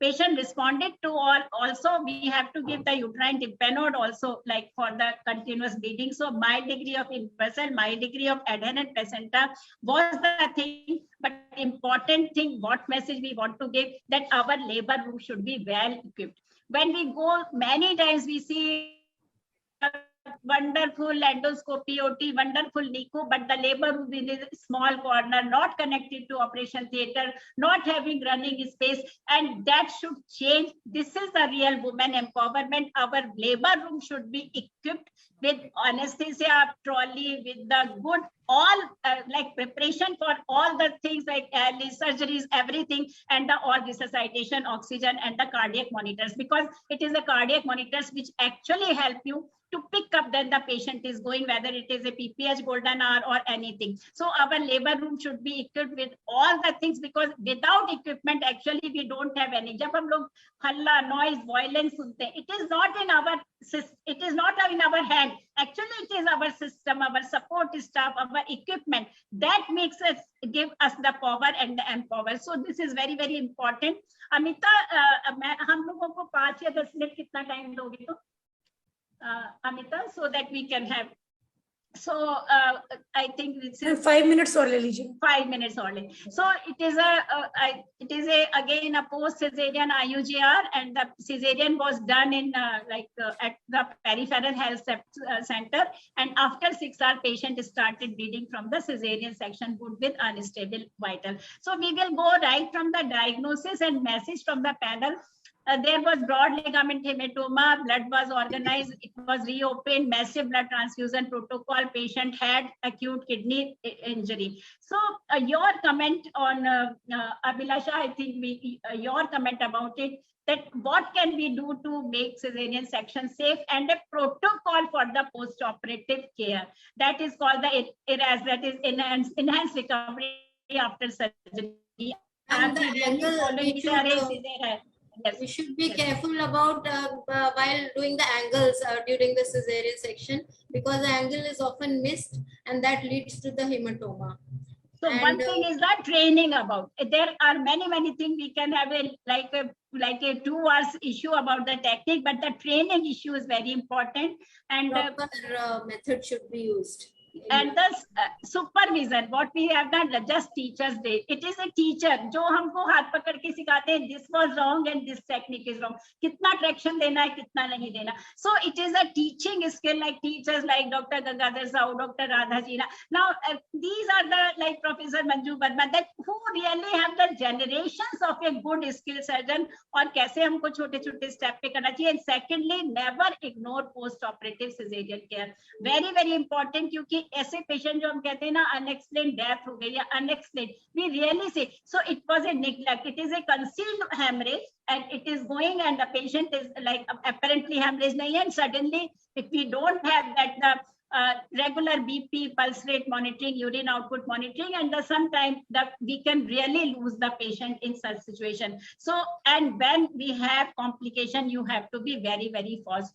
So these are our Indian studies, and all over the world there is re-laparotomy is an important incidence of the after cesarean section, atonic PPH, hematoma, bust abdomen. These are the cause. But yes. Ma'am, inferior epigastric is also troublesome times, so we should always take care, because while opening we are in a hurry, so we should at least clamp it properly. We may tie it later on, but at least clamp it. And then while closing, then because once we had inferior epigastric artery which created problem for the patient. So such a small thing can also go.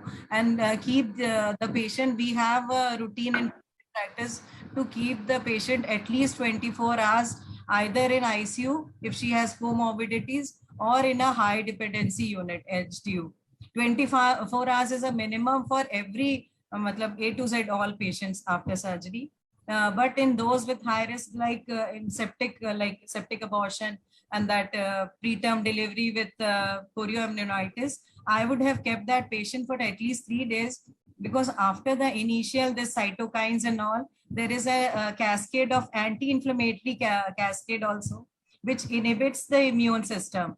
Like there are some other IL-10 and IL-4 and so many which suppress the immune system, and that time a proper observation is needed, which is only possible in ICU. The patients are always willing to go to their rooms, but somehow we have to be strict with them and keep them in ICU. Thank you, Manisha, for very important message. Inferior epigastric artery, क्योंकि जब हम अब सारे cesarean transfer से होते हैं, sometimes हम लोग बिल्कुल देखना भूल जाते हैं कि rectus sheath के नीचे, rectus muscle के नीचे bleeder है. Never ignore those bleeder while opening and closing. Very important. And secondly, keep every patient for 24 hours in ICU or HDU, and all high-risk patient at least 48 hours. And because the next case was just this thing, what you have said, we are not going to this thing.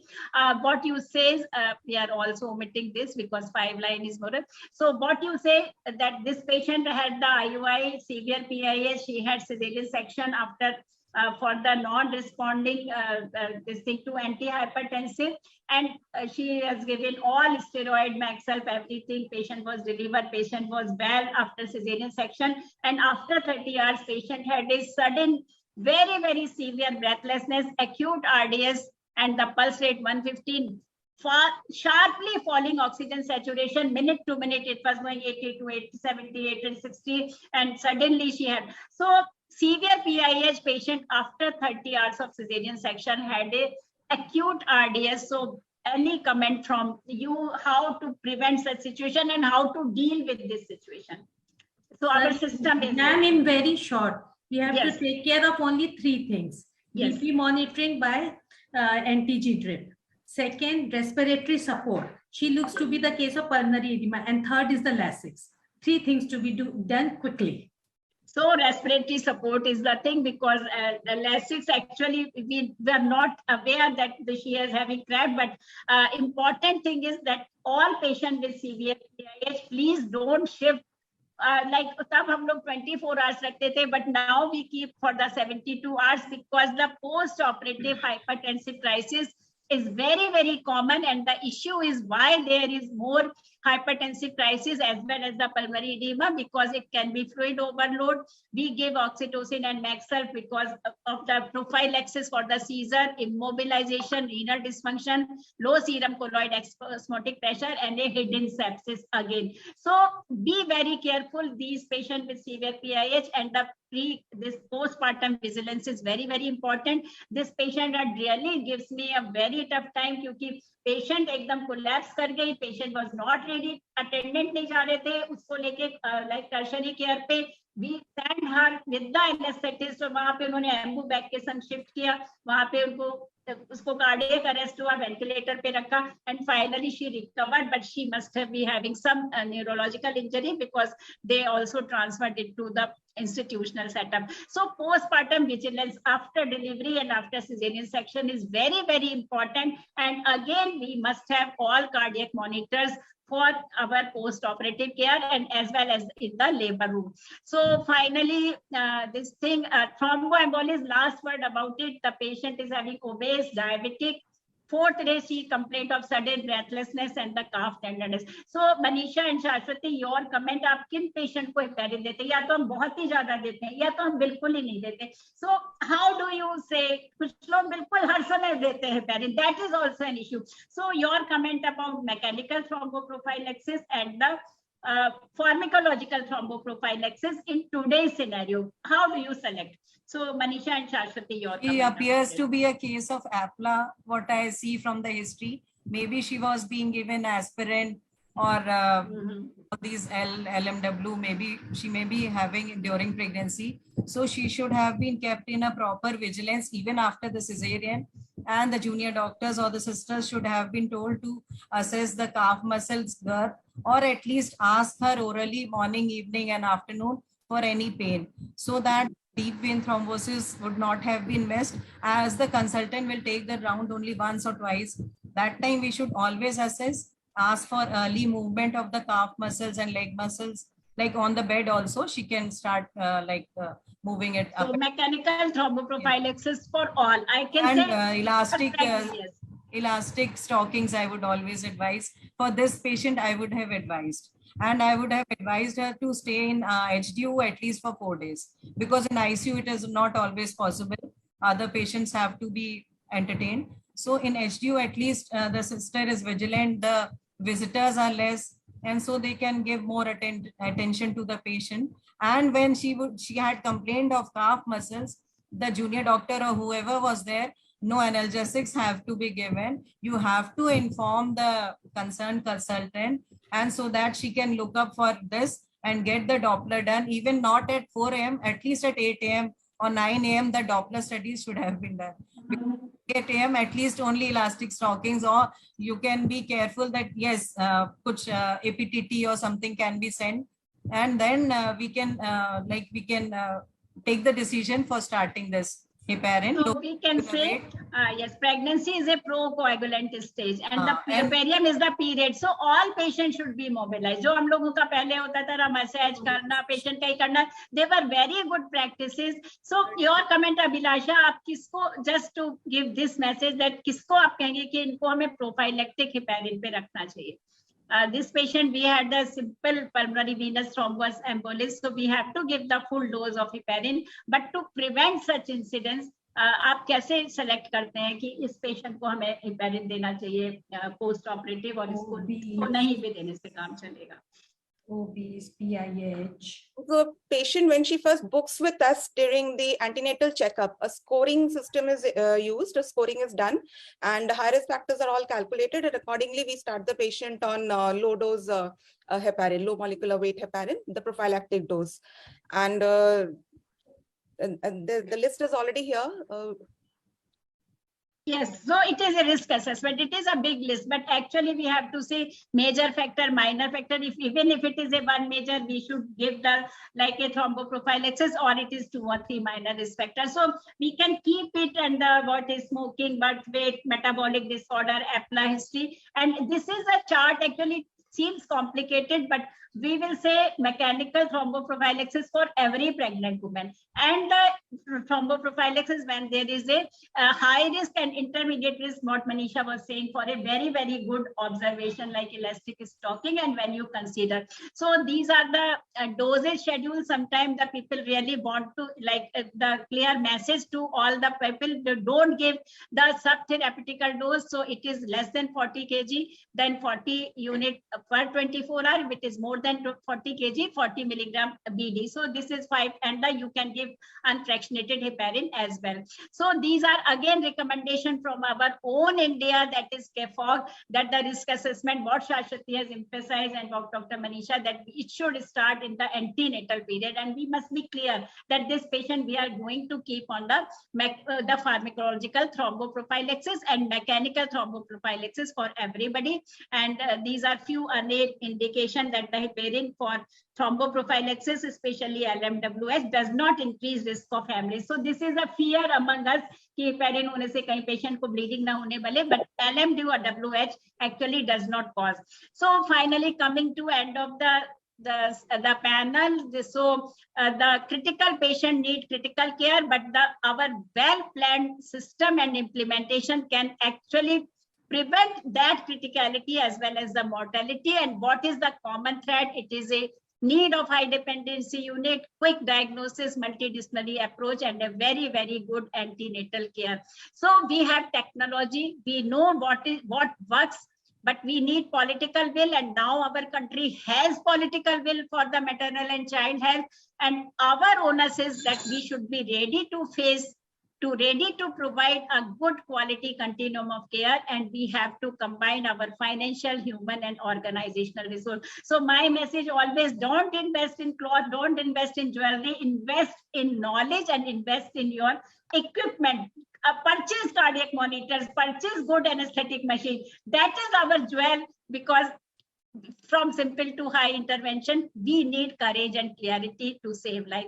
So few revolutions are slow and silent. They demand our transformation, and we look forward to it. So it is saving mothers, devote your talent, treasure, and time. And I seek everybody's support on that for my candidature for Foxy President election. Kindly do stay connected. We have a lot of things to do, our nation together, and we seek everybody's support. Thank you all the expert panel, and thank you Ranjana and Amita for giving this wonderful opportunity. Thank you, Sadhana ma'am. Thank you, Sadhana ma'am, and all the brilliant panelists.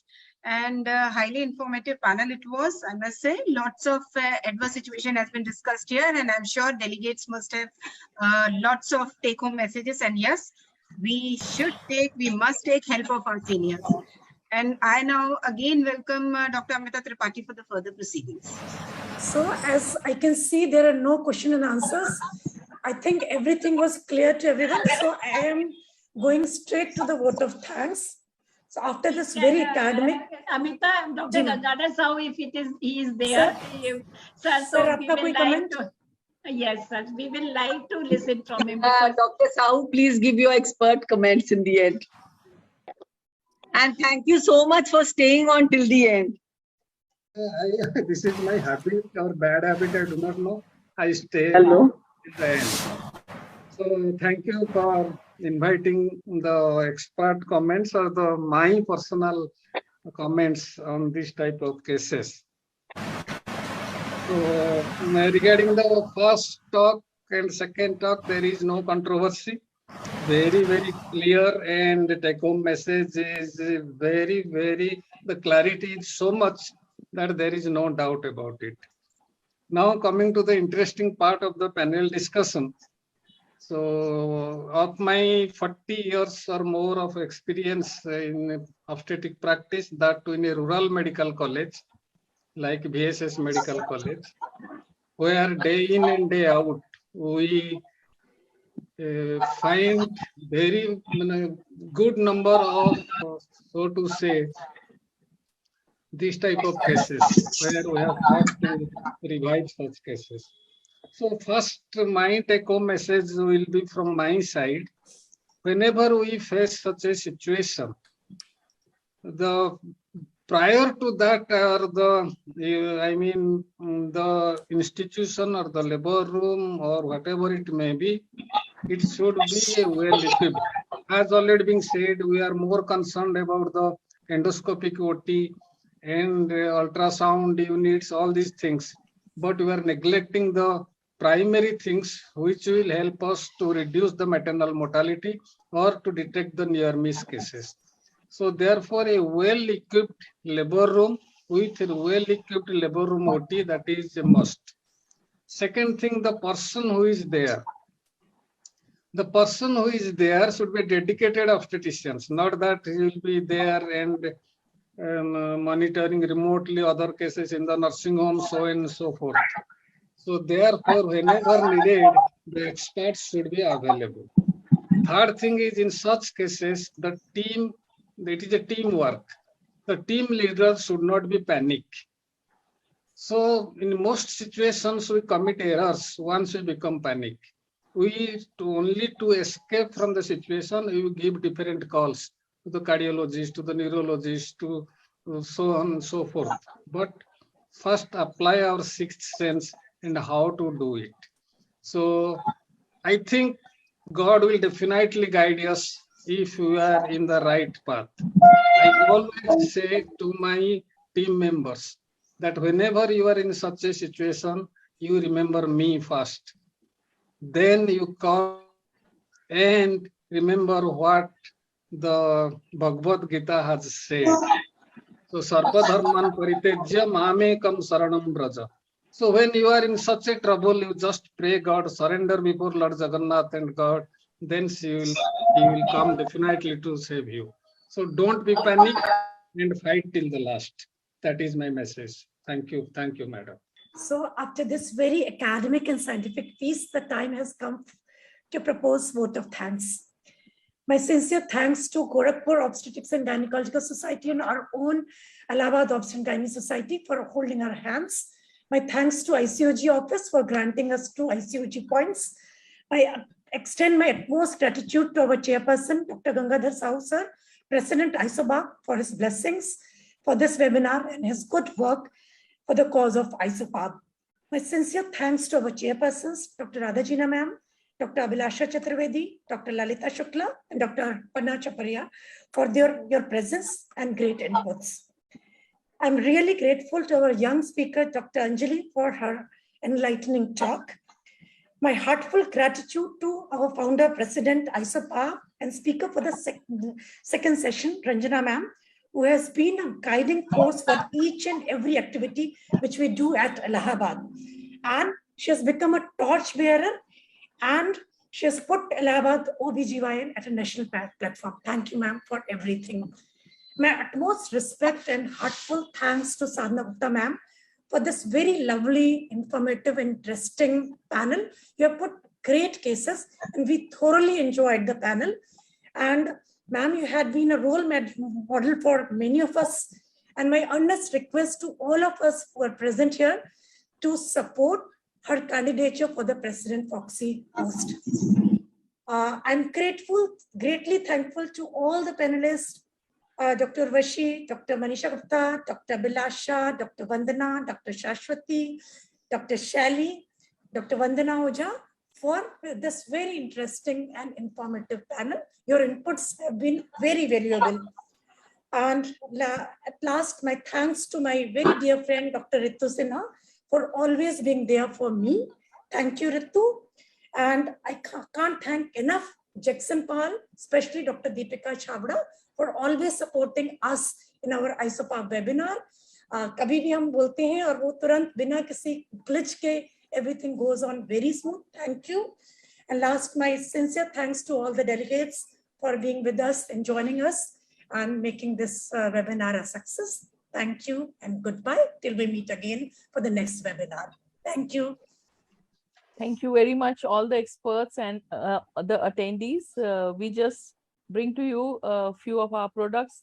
We have micronized dydrogesterone 10 mg as Divatrone tablets. Then our age-old product injection Maintane hydroxyprogesterone caproate, 31 years of Indian clinical experience.